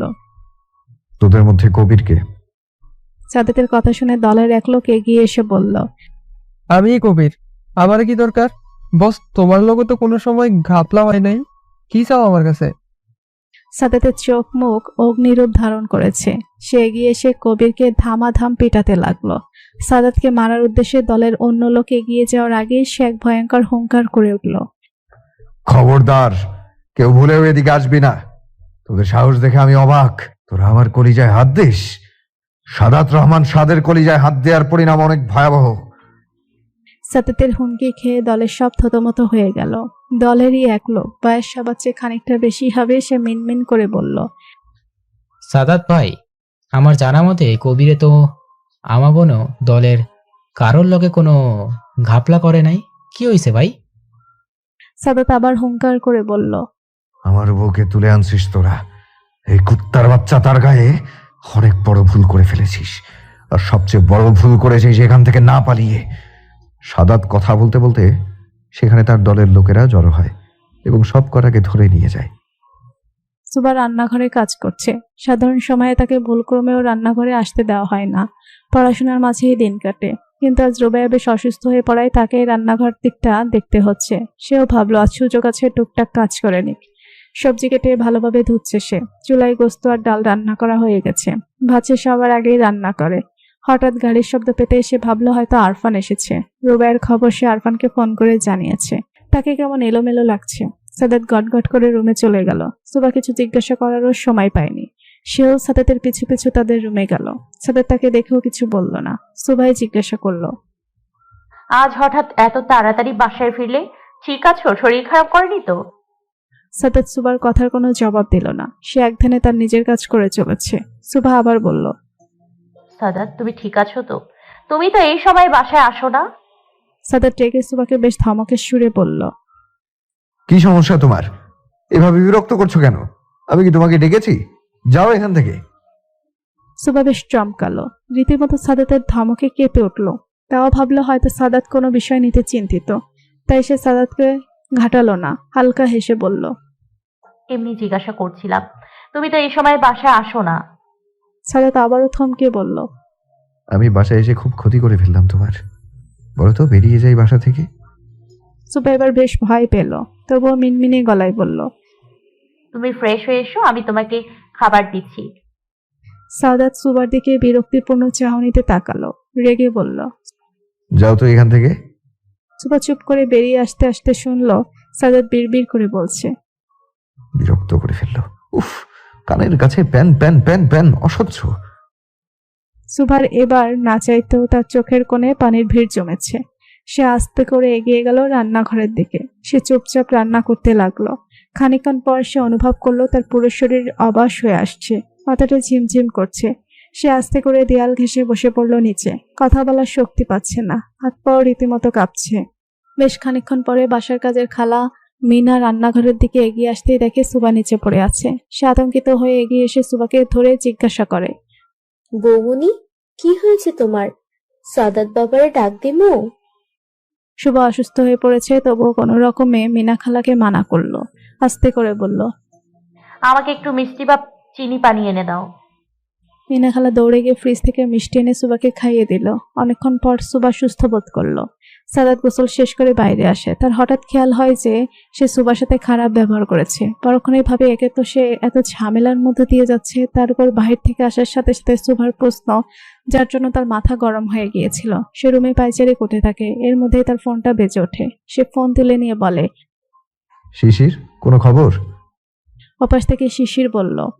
ফরেন্সিক রিপোর্ট চলে এসেছে, তোকে একটু কষ্ট করে হাসপাতাল আসতে হবে, কথা আছে। এপাশ থেকে সাদাত উত্তর দিল। আজ বিকেলে আসছি, ঠিক আছে? শিশির ঠিক আছে বলে ফোন রেখে দিল। সাদাত ফোন রেখে সুবাকে ডাক দিল। সুভা, এই সুভা, এদিকে আসো। এদিকে সুবা শরীরের দুর্বলতার জন্য উঠতে পারছে না। সে মিনা খালাকে বলল। খালা, একটু ওনাকে গিয়ে বলো আমি একটু পর আসছি, হাতে কাজ রয়েছে এখন। খালা চিন্তিত ভাবে বলল। আমি গিয়ে সাদাত বাবারে কই তোমার অসুস্থতার কথা? সুবা কড়াকড়ি ভাবে মানা করলো তাকে। মিনা খালাও ছুটলো জবাব দিতে। সাদাত বাবা, বৌমনি একটু পর আইবো। হ্যাঁ। সাদাত খালার কথা পুরোটা না শুনেই বলল। আচ্ছা। খালা আবারও বলার চেষ্টা করলো। বৌমনি অসুস্থ। এবারও কথা সম্পন্ন করতে পারলো না মিনা খালা। তার মধ্যে সাদাতের ফোন আসে। সে ফোন নিয়ে বারান্দায় চলে গেল। মিনা খালাও চলে গেল সুবার কাছে। সুবা খুব কষ্ট উঠে দাঁড়িয়ে রুমের দিকে চলল। এদিকে সাদাত কথা শেষ করে রুমে এসে সুবাকে পেল না। এবার সে বেশ রেগে গেল। এই মেয়ে তার কথা অমান্য করছে। সে আগের ভীতু সুবাকে বেশি পছন্দ করে, যে তার বলার আগেই সব রেডি করে রাখতো। সুবা রুমে আসতে দেখে তাকে সাদাত বেশ উঁচু গলায় বলল। তোমাকে সেই কখন থেকে ডেকেছি, আর আসলে মাত্র। আমার কথার কোনো গুরুত্বই তোমার কাছে নেই। সুবা অবাক চোখে সাদাতের দিকে তাকিয়ে আছে। সে সাদাতকে বলল। কোনো দরকার ছিল? ওদিকে কাজ করছিলাম, কেন ডেকেছো? সাদাত ভ্রুকুটি করে বলল। কেন, দরকার ছাড়া তোমাকে ডাকি না? সুবা তাচ্ছিল্য হেসে বলল। দরকার ছাড়া কেউ অসহ্য কিছু সহ্য করে না।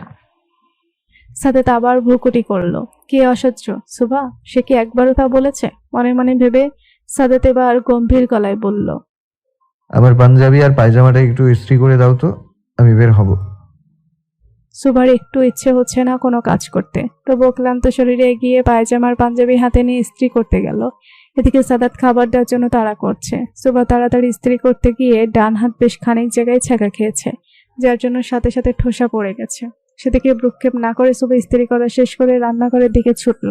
সাদাতকে খাবার দেওয়ার সময় সাদাত খেয়াল করলো সুবা ডান হাতটা কম ব্যবহার করছে। সে সন্দেহ করে বলল। তুমিও খেতে বসে যাও। সুবা হালকা হেসে বলল। চুলায় রান্না আছে, তাছাড়া আপুকে খাইয়ে দিয়ে গোসল সেরে আমি খাবো, আমার এখন খিদে পায়নি। সাদাতের হঠাৎ খেয়াল হলো রুবাইয়ের কথা। সে সুবাকে বলল। রুবাইয়ার অবস্থা কি বেশি খারাপ? আরফানকে ফোন দিয়ে চলে আসতে বলি, ও গেলই কেন আজকে? সুবা সাদাতকে মানা করে বলে। তার দরকার পড়বে না, আমি আরফান ভাইয়াকে ফোন করে দিয়েছি। সুবা রান্নাঘরের দিকে গেলে মিনা খালা তাকে বলে। বৌমনি, তুমি খাইয়া লও, এমনিতেই অসুস্থ হইয়া গেছিলা। সুবা হালকা হেসে বলল। গোসল করেই খাবো, এখন খাবো না। তুমি কাজ করো তো নিজের। খালা তরকারি বাটি হাতে ডাইনিং টেবিলে যেতে যেতে বলল, আমার কথা শুনবো কে? আমি তো এই বাসার কাজের মহিলা, ভালো কথা তো শুনবা না। সাদাত মিনা খালাকে এভাবে রেগে যেতে দেখে জিজ্ঞাসা করলো কি হয়েছে। খালা সাদাতকে দেখে আরো ফুঁসে উঠে বলল, তোমার বউ হ্যাঁ সময় মাথা ঘুরাইয়া পইরা গেছিল, এখন খাইবার কইছি হ্যাঁ কথা শুনে না, যা মন চায় করুক গা। খালা বিড়বিড় করতে করতে এগিয়ে গেল অন্য কাজে। এদিকে সাদাত হাত দিয়ে রান্না করে গেল সুবার কাছে। রুবায়েত 1 মাসের জন্য একটা মিশনে যাচ্ছে। অনেক কষ্টে সে তার বউকে বোঝাতে পেরেছে যে তার জন্য এই কাজটা কতটা গুরুত্বপূর্ণ। বেশ বোঝানোর পর সে সফল হয় এবং মিশনের জন্য রওনা হয়। আসার সময় দেখে এসেছে সাদিয়ার চোখ পানিতে একাকার হয়ে আছে। সাদিয়ার মনে এখন একটাই প্রার্থনা, তার স্বামী যেন সঠিকভাবে সুস্থভাবে তাদের কাছে ফিরে আসে। রান্নাঘরে সাদাতের উপস্থিতি পেতে সুবা তাড়াতাড়ি নিজের চোখের পানি হাত দিয়ে মুছে নিল। চুলোটা অফ করে রুমের দিকে যেতে নিলে সাদাতাকে পেছন থেকে চাপড়ে ধরল। আই এম সরি সুভা, আমি তখন অনেক বাজে কথা বলে ফেলেছি।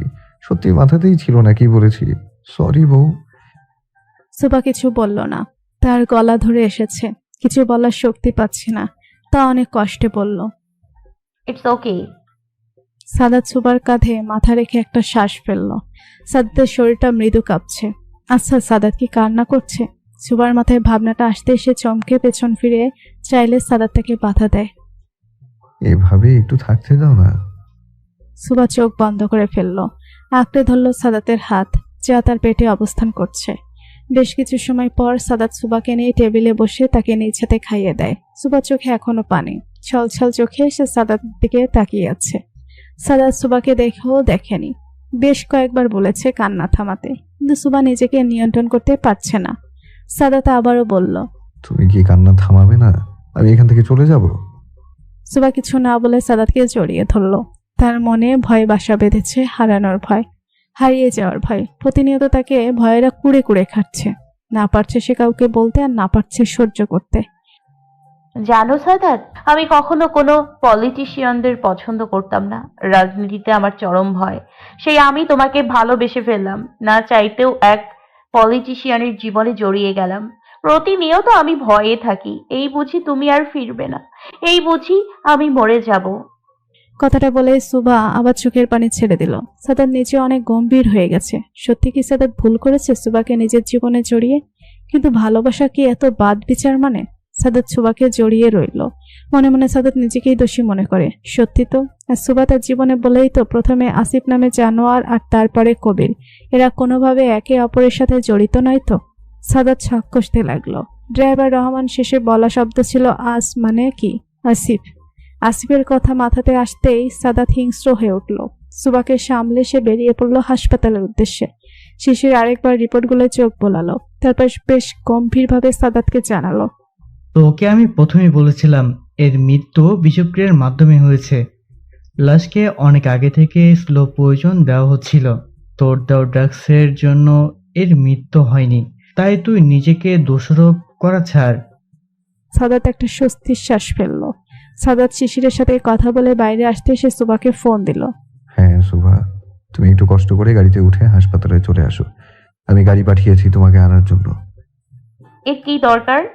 চুপচাপ চলে এসো তো। অনেকদিন তোমাকে নিয়ে কোথাও ঘুরতে যাই না, আজ তোমায় নিয়ে ঘুরবো। সুবা মুস্কি এসে আচ্ছা বলে ফোন রাখলো। আজ সে সাদাতের জন্য সাজতে চায়, তাই চট করে হালকা সেজে নিল। সুবা হিজাব পরে। আজ ম্যাজেন্টা কালারে হিজাব পরায় সবার আগে তার নাকের হিরের ফুলটা চিকচিক করছে। আয়নায় নিজেকে দেখে তার নিজেরই ভালো লাগলো। সাদাতের পাঠানো গাড়ি করে সে রওনা দিল হাসপাতালের উদ্দেশ্যে। সাদাতা শিশির কেবিনে বসে আড্ডা দিচ্ছে। সুবা হাসপাতালে পৌঁছাতেই খোঁজ নিয়ে চলে গেল ডক্টর শিশিরের কেবিনে।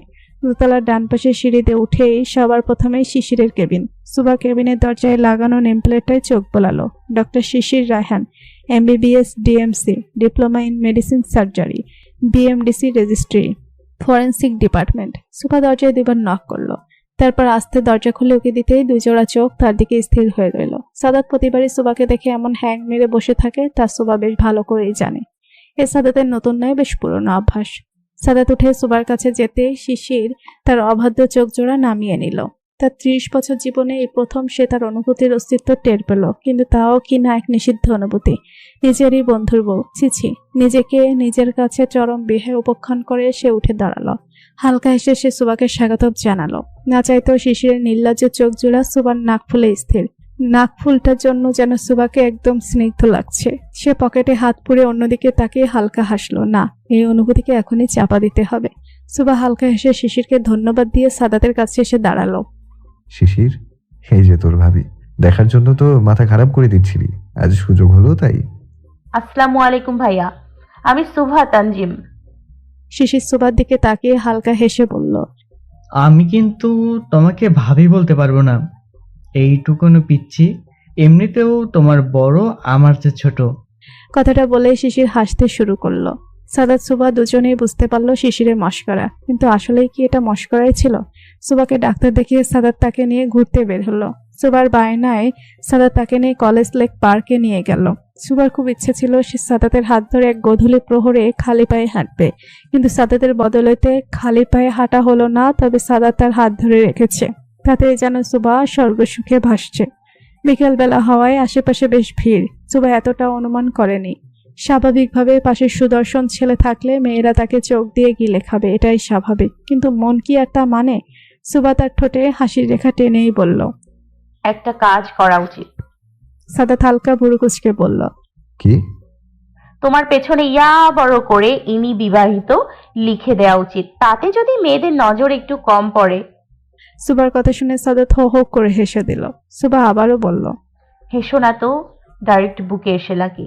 আমার বর, তাতেই আমি গিলে খাচ্ছি। অন্য মেয়েদের কথা আর কি বলবো। সাদাত ভ্রুকুটি করে বলল, আমায় গিলে খাচ্ছ? চোখ দিয়ে। সাদাত আবার হাসলো। হাঁটতে হাঁটতে হঠাৎ সুবা থেমে গেল। সাদাতের হাতে টান পড়ায় সে পিছু ফিরে সুবার দিকে তাকালো। সাদাত ভয় পেয়ে গেল, কেননা সুবা চোখের কোণ ভিজে গেছে তার চোখের পানিতে। সাদাত এগিয়ে এসে সুবাকে ধরে জিজ্ঞাসা করে, কি হয়েছে সুভা, তুমি কাঁদছো কেন? হ্যাঁ, সুবা সাদাতকে আলতোভাবে জড়িয়ে ধরলো। সাদাত, আমার ভয় হচ্ছে। তুমি আমার থেকে হারিয়ে যাবে না তো? আমাকে ফেলে প্লিজ যেও না, আমি মরে যাব সত্যি। সাদাত সুবাকে আরো শক্ত করে জড়িয়ে ধরলো। সাদাত সুবার মাথায় আলতো করে চুমু দিয়ে তাকে নিয়ে পাশের বেঞ্চিতে বসে পড়ল। এত ভালোবাসো আমায়? তোমার সন্দেহ আছে? মোটেই না। আর আমি আমার এই পাগলিকে ছেড়ে কই যাব? আমি নিজেই এই পাগলিকে ছাড়া বাঁচবো না। সুভা। সুবা সাদাতকে দিকে তাকাতেই সাদাত বলে, সুভা, তোমাকে তো শক্ত হতে হবে। তুমি এভাবে ভেঙে বললে কিভাবে হবে? আমার জন্য না হোক, আমাদের বাচ্চার জন্য হলেও তো তোমাকে আমাদের বাচ্চার শক্তি হতে হবে। You have to be strong. সাদাত সুবার পেটে হাত রাখতে সে অবাক হয়ে বলে, তুমি কি করে জানলে? সাদাত হাসলো। সুবা লজ্জা পেয়ে সাদাতের সাথে মিশে গেল। সাদাত সুবা সন্ধ্যার দিকে সাদিয়ার বাসায় গেল। সাদাত সুবাকে দেখে সাদিয়ার একটা মলিন হাসি দিল। সুবা সাদিয়াকে হালকাভাবে জড়িয়ে ধরে বলল, চিন্তা করো না ভাবি, ভাইয়া চলে আসবে। তাও তখন বউ বাচ্চার জন্য বলে যায়, নয়তো আমাদের তো আগে বলেও যেত না। তার কারণটা অবশ্য আমি কান্নাকাটি করে সবাইকে অস্থির করে তুলতাম। এখন অভ্যেস হয়ে গেছে। ভাইয়া ফোন করে তো প্রতিদিন। সাদিয়া হালকা হাসলো। তোরা বস, আমি হালকা নাস্তা নিয়ে আসি, খেতে খেতে গল্প করব। মোটেই না, তোমাকে এই অবস্থায় কিছু করতে হবে না। আমি এই বাড়ির মেয়ে না, আমি নিজেই নিয়ে খেতে পারবো। কথাটা বলেই সুবা রান্নাঘরে নাস্তা আনতে চলে গেল। এদিকে সাদিয়াকে আলতো করে ধরে সাদাত খাটে বসিয়ে নিজে মেঝেতে বসে সাদিয়ার কোলে মাথা রাখলো। সাদিয়াও হালকা হেসে তার ভাইয়ের মাথায় হাত বোলাতে শুরু করলো। কি হয়েছে আমার ভাইটার? মনটা ভালো? সাদিয়া আবার হাসলো। তারও ভালো লাগছে সাদাতকে খুশি দেখে। দি, সুভা প্রেগনেন্ট। সাদিয়া চমকে সাদাতের দিকে তাকালো। কনফার্ম? তুমি সত্যিই বলেছিলে। সুভা অনেক খুশি এই হ্যালো, আসসালামু আলাইকুম, আমি তিথি বলছি। তিথি, আমি শিশির। তোমার মিস? আমার মিস্টার সিনিয়র। শিশির চোখ বন্ধ করে হালকা হাসলো। না, সে পেয়েছে। তার অনুভূতিগুলোর আসল মালিককে সে পেয়েছে। আমায় বিয়ে করবে তিথি? রাগে গমগম করছে এক মানুষ, তার একটাই কারণ রাগের। সাদাত রহমান সাদ, এই নামটা পৃথিবীতে আসার সাথে সাথে আমার জীবনটা বিষিয়ে দিয়েছে। এত সহজে তো আমি ওকে ছাড়বো না। ইলেকশনের জন্য ওকে মারতেও পারছি না। তাই বারবার আমাদের টোপ হিসেবে সুভাষ সাদিয়া চলে আসে। এবারও তার ব্যতিক্রম হবে না। কতবার বাঁচাবে বোনার বউকে? বলেই বিশ্রীভাবে হাসি দিল সে। অনুভূতি এমন এক জিনিস যা সবাই নিয়ন্ত্রণ করতে পারে না। যখন এই অনুভূতি কোনো নিষিদ্ধ ক্ষেত্রে চলে আসে, ঠিক তখনই জন্ম নেয় ক্ষোভের লালসার। বিষয়টা শিশির জানে, তাই ক্ষণিকের ভালো লাগার অনুভূতির উপর 4টা জীবন কোনোভাবেই নির্ভর করতে পারে না। সুভার প্রতি অনুভূতিকে সে ধামাচাপা দিয়ে আপন করে নিল তিথিকে। সে জানে তিথির প্রতি তার অনুভূতি না থাকলেও তিথি তাকে প্রচন্ড ভালোবাসে, আর সে ভালোবাসার প্রেক্ষিতে করেই সে বলতে পারে তার জীবনে আসার হলে তিথিই আসবে, হোক না তার প্রেমটা বিয়ের পরে। তবে সে চায় তিথির প্রতি তার অনুভূতিগুলো যেন থাকে একদম শীর্ষে, যাতে করে সে চাইলেও আর এই অনুভূতি থেকে নিস্তার না পায়। তিথি তার প্রস্তাবে কিছুক্ষণ থাম মেরে বসেছিল, তারপর ধীরে সুস্থে একটা কথাই বলল, বাড়িতে প্রস্তাব পাঠাও। ব্যাস শিশিরের কোনো কথা না শুনে সে ফোনটা কেটে দিল। তিথির এমন আকস্মিক আচরণে শিশির হতভম্ব হয়ে রইল কিছুক্ষণ, পরে হঠাৎই হেসে দিল সে। ওদিকে তিথির চোখ বন্ধ করে কিছুক্ষণ জোরে জোরে শ্বাস নিল। একই বলে দিল সে শিশিরকে। শিশিরের মুখে বিয়ের কথা শুনে হঠাৎই হতবিহ্বল হয়ে পড়েছিল সে। ঠিক কি ভাবছে শিশির তাকে? ভাবতেই লজ্জায় শেষ হয়ে যাচ্ছে তিথি। ইস কি লজ্জা! তিথি আবার ফোন দিল শিশিরকে। হ্যালো। আসলে মানে আমি তো তখন ভুলে ভালে কথা বলে ফেলেছি, সরি। ভুলভাল কথা বলছো? তবে কি তোমার বাসায় প্রস্তাব পাঠাবো না? না না, আমি তা বলিনি। তার মানে বাসায় প্রস্তাব পাঠাবো? আমি ওভাবেও বলিনি। শিশিরের কথার জালে ফেসে গেল তিথি। কি বলতে কি বলছে তার নিজেরই কোনো হুঁশ নেই। শিশির বুঝতে পেরে বলল, এবার না করলেও শুনবো না। আজ বুধবার, আগামী শুক্রবার রেডি থেকো, হয়তো একেবারেই আমার করে নিয়ে আসবো। তিথি শিশিরের কথার পেটে কিছু বলার মতো পেল না। সে তো এখনো হাঁ করে আছে। এ কি সেই শিশির যে তিথির অনুভূতি বুঝেও না বোঝার ভান করে থাকতো? সাদিয়ার বাসা থেকে আসার সময় রাস্তায় এক গ্যাঞ্জামে ফেসে গেল সাদাত আর সুবা। একা থাকলে হয়তো সাদাত ভয় পেত না, কিন্তু এখন সাথে সুবা আছে। তা না চাইতেও তার মনে ভয় ঢুকেছে। গাড়ি থেকে বের হতে চাইলে সুবা তার হাত ধরে বলে, যেও না, আমার ভয় করছে। কিচ্ছু হবে না সুভা, আমি আছি তো।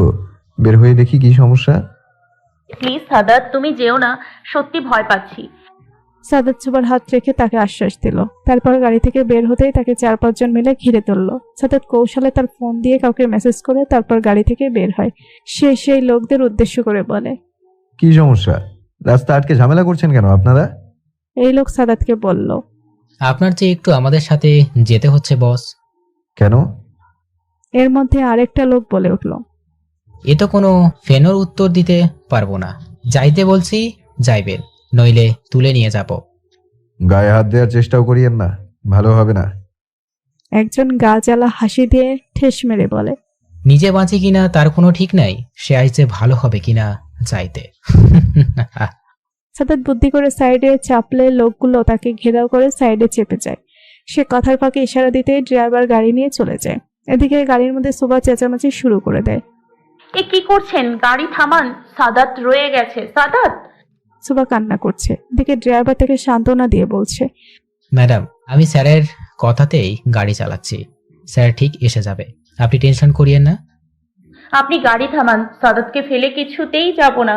সরি ম্যাডাম, স্যারের নির্দেশ আছে বাড়ি পৌঁছে তবেই গাড়ি থামবে।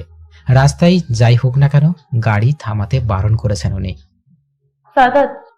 সুবা কান্না করতে করতে গাড়িতে শুয়ে পড়ল। ভালোই ভালোই বলছি, কি চান আপনারা? আমার পথ আটকেছেন কেন?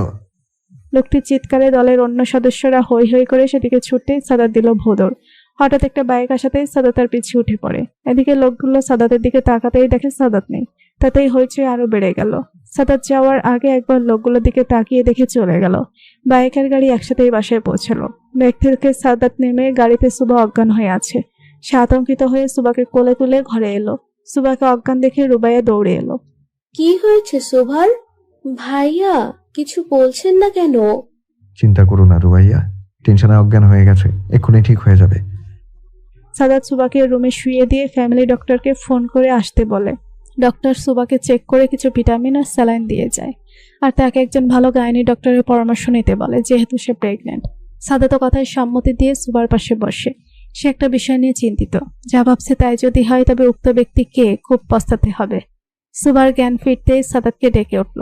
সাদাত পাশেই ছিল বিধায় সে তাড়াতাড়ি সুবাকে ধরে বলে, এই তো আমি সুভা, সাদাত, তুমি কই চলে গিয়েছিলে? আমি তো তোমার সাথেই আসলাম, কিন্তু তুমি অজ্ঞান হয়ে গেলে। আমি বাইকে করে তোমার সাথে করেই এসেছি। কিন্তু ওই লোকগুলো।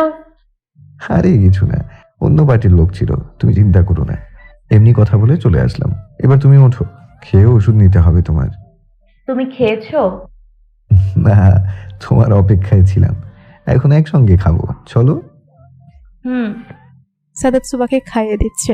বেচারি স্যালান দেওয়ার জন্য হাতটা বলতে গেলে অবশ্যই আছে। এদিকে সুবার শ্বশুর ছেলে আর ছেলের বউকে দেখে তৃপ্তির হাসি দিল। হঠাৎ মস্তিষ্কে পুরনো স্মৃতির ভিড় জমলো। মিষ্টি মুহূর্ত মনে করে সে হালকা হাসলো। সবাইকে উদ্দেশ্য করে বলল, কালকে আমার ছোট ভাই এসেছে, তোমাদের ছোটকু।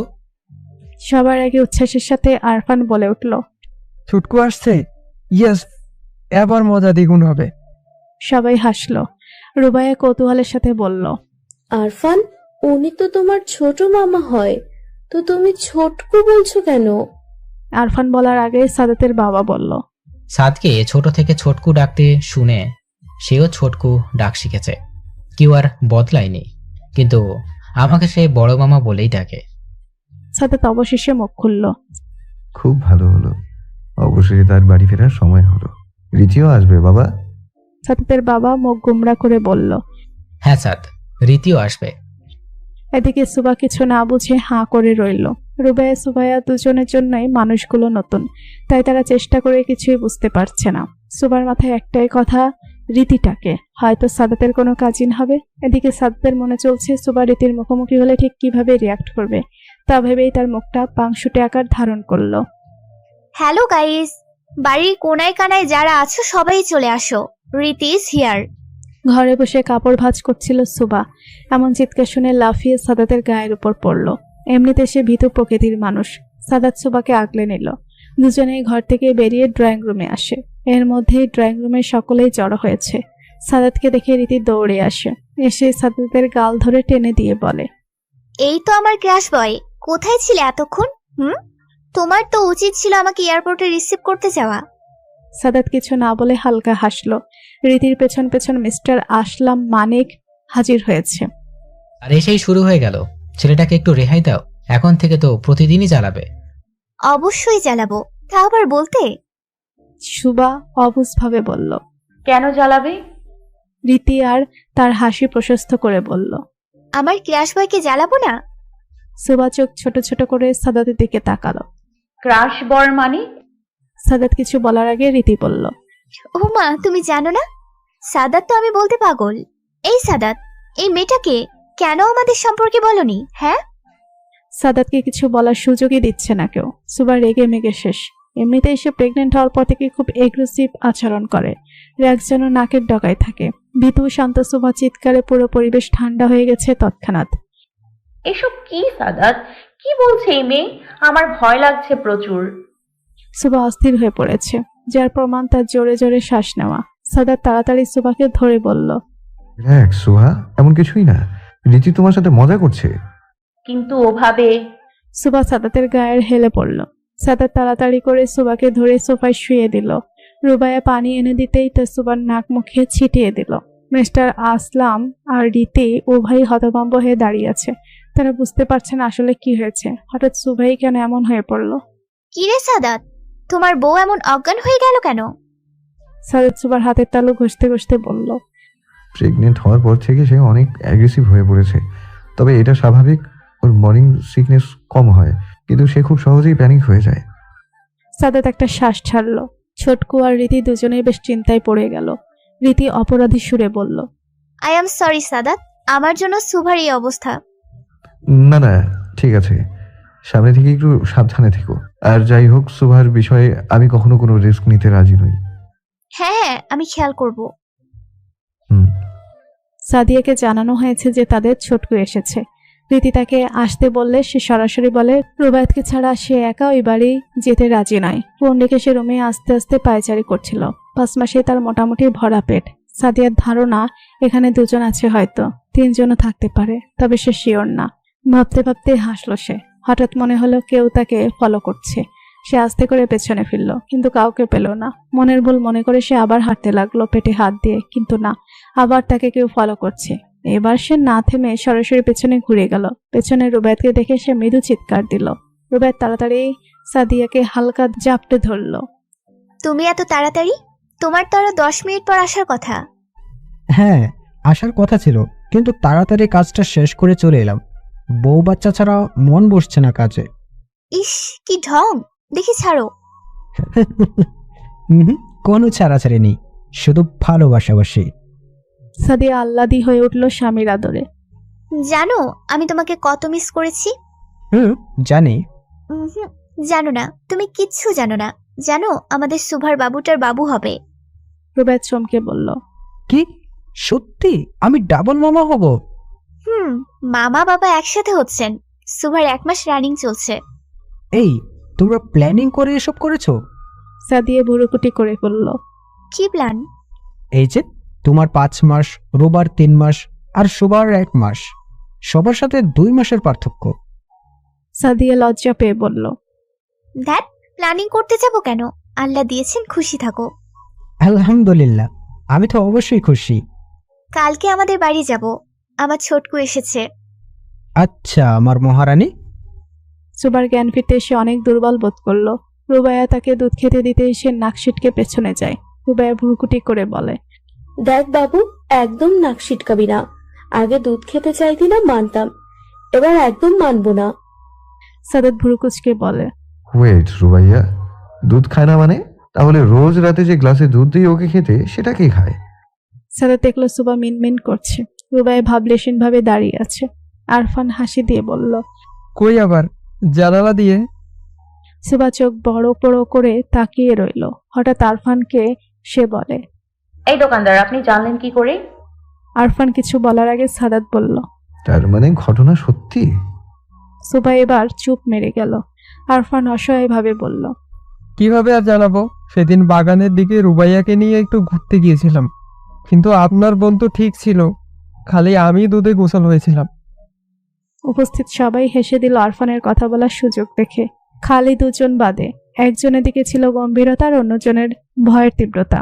হঠাৎ কথার টপিক বদলে গেলে সুবা রীতির দিকে তাকিয়ে আবার রাগান্বিত স্বরে বলে, এই, আপনি এখানে কেন? আপনি যেই হন না কেন, এক্ষুনি এই বাড়ি থেকে বের হন। আমি সতীন নিয়ে ঘর করতে পারবো না, বের হন। সুবা খেয়াল করলো সবার দিকে অবাক হয়ে তাকিয়ে আছে।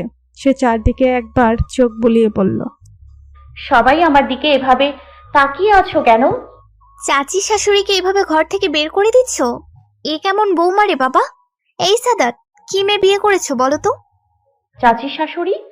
জি চাচি শাশুড়ি, কিন্তু ছোটকু যেমন আমাদের সাথে একদম ফ্রি, তেমনি রীতিও আমাদের বন্ধুর মতো।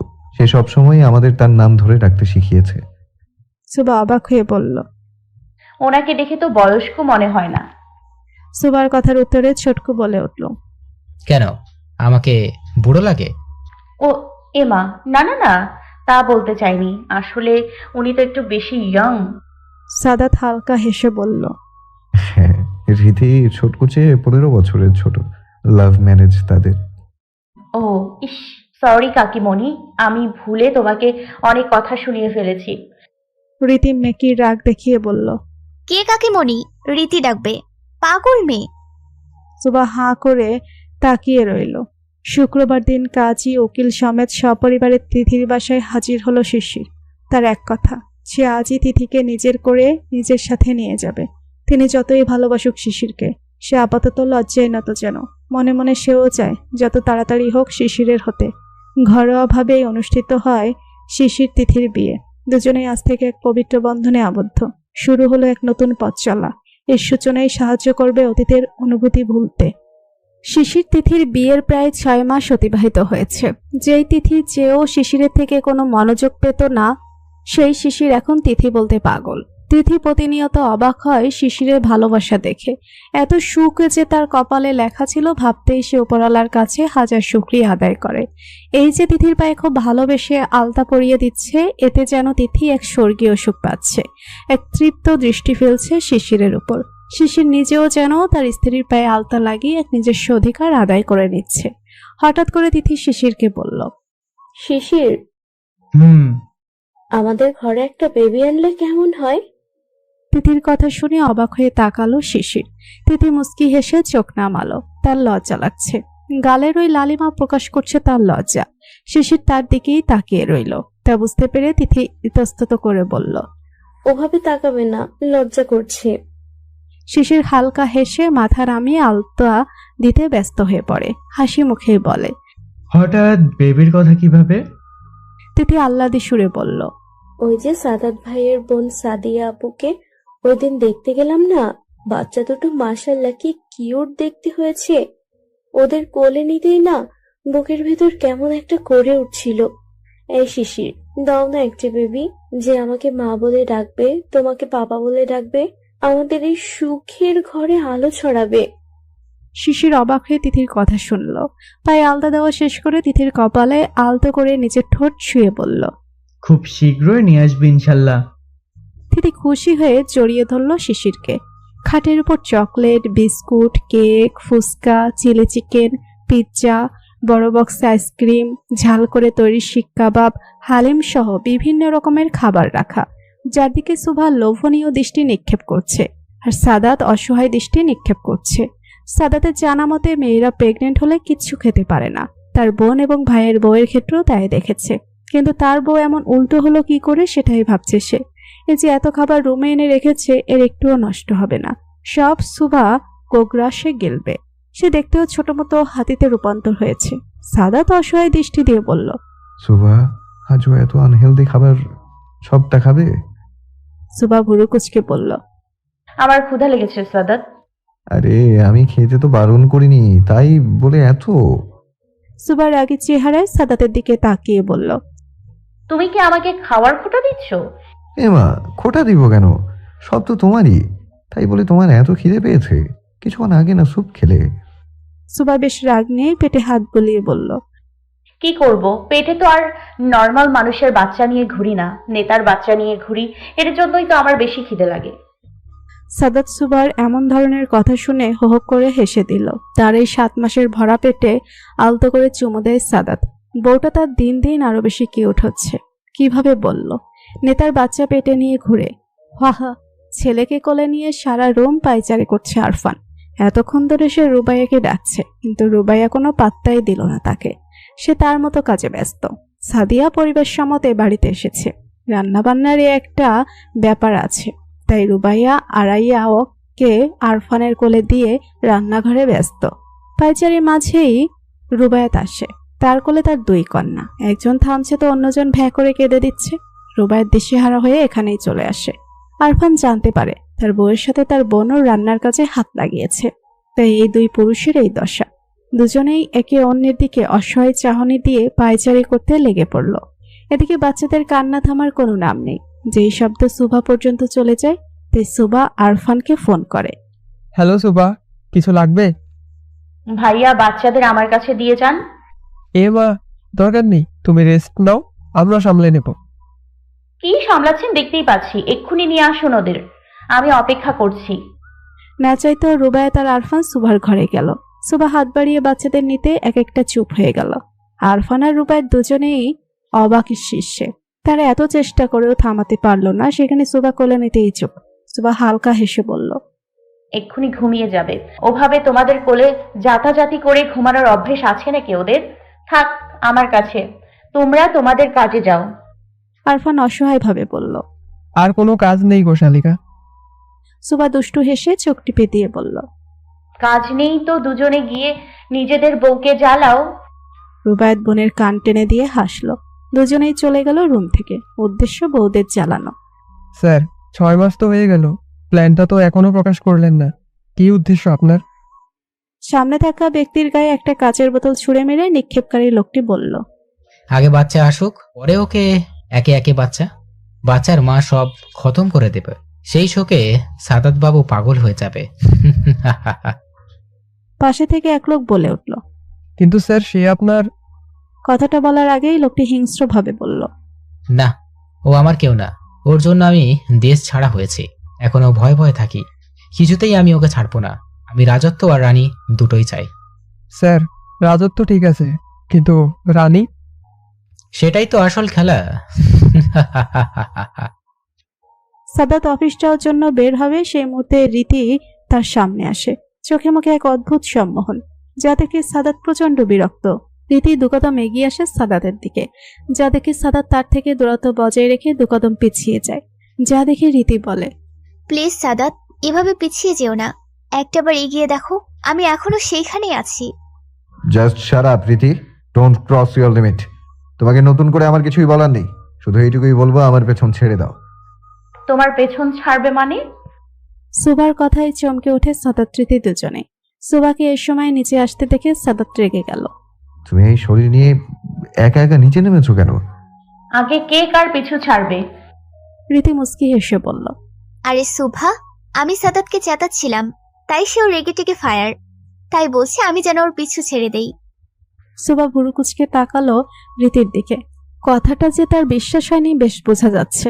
সাদাত সুবার দিকে এগিয়ে বলল, চলো রুমে চলো, অফিস যাবো না। কেন যাবে না? আর এত ভালো লাগে নাকি রুমে থাকতে? বোর হয়ে গেছে। আম্মুকে বাচ্চাদের কাছে রেখে আমি একটু হাঁটতে বেরিয়েছি, আর তুমি আমাকে বকছো। বকছি না তোরে বাবা, তোমার জন্য টেনশন হয় আমার। হুম। হঠাৎ করে সুবার পেটে চিনচিন করে ব্যথা করে উঠল। সে আর্তনাদ করতে সাদাত চিন্তিতভাবে তাকে ধরে জিজ্ঞাসা করল। এই সুভা, ঠিক আছো? সুবা নিজেকে একটু সামলে নিয়ে বলল, হ্যাঁ, বাবু পেটে লাথি দিয়েছে মনে হয়। এই এদিকে এসে বসো তো তাড়াতাড়ি। রীতি সুবাকে উদ্দেশ্য করে বলল। এটা নর্মাল সাদাত, এত উত্তেজিত হওয়ার কিছুই নেই। সাদাত রীতির দিকে তাকাতেই রীতি আস্তে করে চলে গেল সেখান থেকে। সাদাতের ব্যবহার আজকাল সুবাকে বেশ ভাবাচ্ছে। এমনিতেই ওই রীতিকে সুবার মোটেই ঠিক লাগে না। সুযোগ পেলেই কেমন যেন সাদাতের সাথে লেগে থাকে, যা মোটেই ভালো লাগে না সুবার। আবার রীতি সম্পর্কে তার চাচি শাশুড়ি হয়, তাই চাইলেও কিছু বলতে পারে না। ঘরে বসে সাদাতের কাপড় ভাঁজ করছিল সুবা। তাকে বাসায় কোনো কাজই করতে দেওয়া হয় না, তবুও তার সংসারের টুকটাক কাজ করতে ইচ্ছে হয় তাই করে। তাছাড়া সাদাতের সব কাজই সে করে, বলতে গেলে ভালোবাসা থেকেই করে। সাদাতও তাকে বারণ করে না। সুবার এখন 8.5 মাস চলে। অনেক বেশি দুর্বল হয়ে পড়েছে সে। ঠিকমতো ওষুধও নিচ্ছে, কিন্তু তবুও সে অনেকটা নেতিয়ে গেছে। খাওয়া দাওয়া কমে গেছে অনেকাংশে। সুবার ভাবনার মাঝে সাদাত রুমে আসলো। সুবা সাদাতের দিকে তাকাতেই দেখে আজও তাকে বিধ্বস্ত লাগছে। চোখ মুখে রাজ্যের ক্লান্তি। কি নিয়ে এত চিন্তা করছে সে? সুবা সাদাতের দিকে এগিয়ে আসতেই সাদাত তাড়াতাড়ি সুবাকে পাশ কাটিয়ে তোয়ালে নিয়ে বাথরুমে চলে গেল। সুবাও বেশ অবাক হলো। সাদাত বাহির থেকে এসে সবসময় সুবার দিকে তাকিয়ে মুস্কি হাসি দিত, তবে আজ তার কি হলো? অনেক বেশি ক্লান্তি কি এসেছে? সে সুবাকে তার এক চিলতে হাসি দিতেও কার্পণ্য করলো। সুবার মনটা খারাপ হয়ে গেল। সুবা রুম থেকে বের হয়ে কিটক্যাটকে খুঁজতে শুরু করলো। কে জানে কোথায় আছে বাচ্চাটা। কিটক্যাট। সুবা ডাক দিতেই কোথা থেকে ভেউ ভেউ করতে করতে এগিয়ে এলো সে। সুবা মুস্কি হেসে ডগ ফুড হাতে নিয়ে কিটক্যাটের পাতে দিতে নিল, কিন্তু পেটের জন্য কিছুতেই নিচু হতে পারছে না। অনেক কষ্টেও সে সফল হতে পারল না। হঠাৎ তার হাত থেকে সাদাত ডগ ফুডের ডিব্বাটা নিয়ে কিটক্যাটকে খেতে দিল।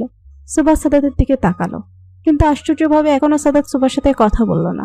সুবার এবার বেশ অভিমান হয়। এটার কোনো মানে হয়? হঠাৎ করে কথা বলা বন্ধ করে দিল, কি দোষ তার? সুবা আবার রুমে গিয়ে আস্তে করে খাটে শুয়ে পড়লো। উদ্দেশ্য সাদাতের সাথে সেও কথা বলবে না, খাবেও না, খেতেও বলবে না, শুধু ঘুমোবে। এমনিতেও তার কোমর ব্যথা করছে সে সন্ধ্যা থেকে।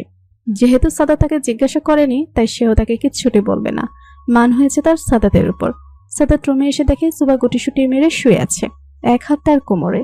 সাদাত বেশ বুঝতে পারছে যে সুবা ব্যথাতে নড়তেও পারছে না। সাদাত ধীরে ধীরে সুবার কাছে গিয়ে উকি দিয়ে দেখলো সুবার মুখ চোখ কুচকানো। তার মানে এখনো সে ব্যথায় ভুগছে, অথচ তাকে কিছুই জানানো হয়নি। সাদাত খাটের পাশে বসে সুবাকে ডাকলো, সুভা ওঠো, তোমার কি কোমর ব্যথা বেশি করছে? উত্তরে সাদাত শুধু সুবার একরাশ নিস্তব্ধতা পেল, তাই আবার বলল, দেখো সুভা, আমি জানি তুমি ঘুমাওনি, তাই ওঠো। রাতে খেয়েছিলে? এই সুভা, দেখো এমনিতেই কথা বলতে ভালো লাগছে না, উঠে খেয়ে মেডিসিন নিয়ে আবার ঘুমাও, কেউ কিছু বলবে না। ভালো লাগছে না এত ঝামেলা। সুবা এবার খুব কষ্টে উঠে খাটে বসলো, পেটের জন্য পা মেলে দিয়েই বসলো। সাদাতকে সবচেয়ে বেশি অবাক করলো সুবা চোখের পানি। সুবা সাদাতের দিকে করুণ চোখে তাকিয়ে বিষণ্ণ গলায় বলল, আমি তোমাকে অনেক বেশি জ্বালাই, তাই না সাদাত? আর কিছুদিন অপেক্ষা করো। কিছুদিন অপেক্ষা করবো মানে? কি বলতে চাও তুমি? সুবা তাচ্ছিল্য হেসে বলল, তেমন কিছু না, এটাই বললাম, ডেলিভারির সময় তো নাও ফিরতে পারি তোমার কাছে, তাই।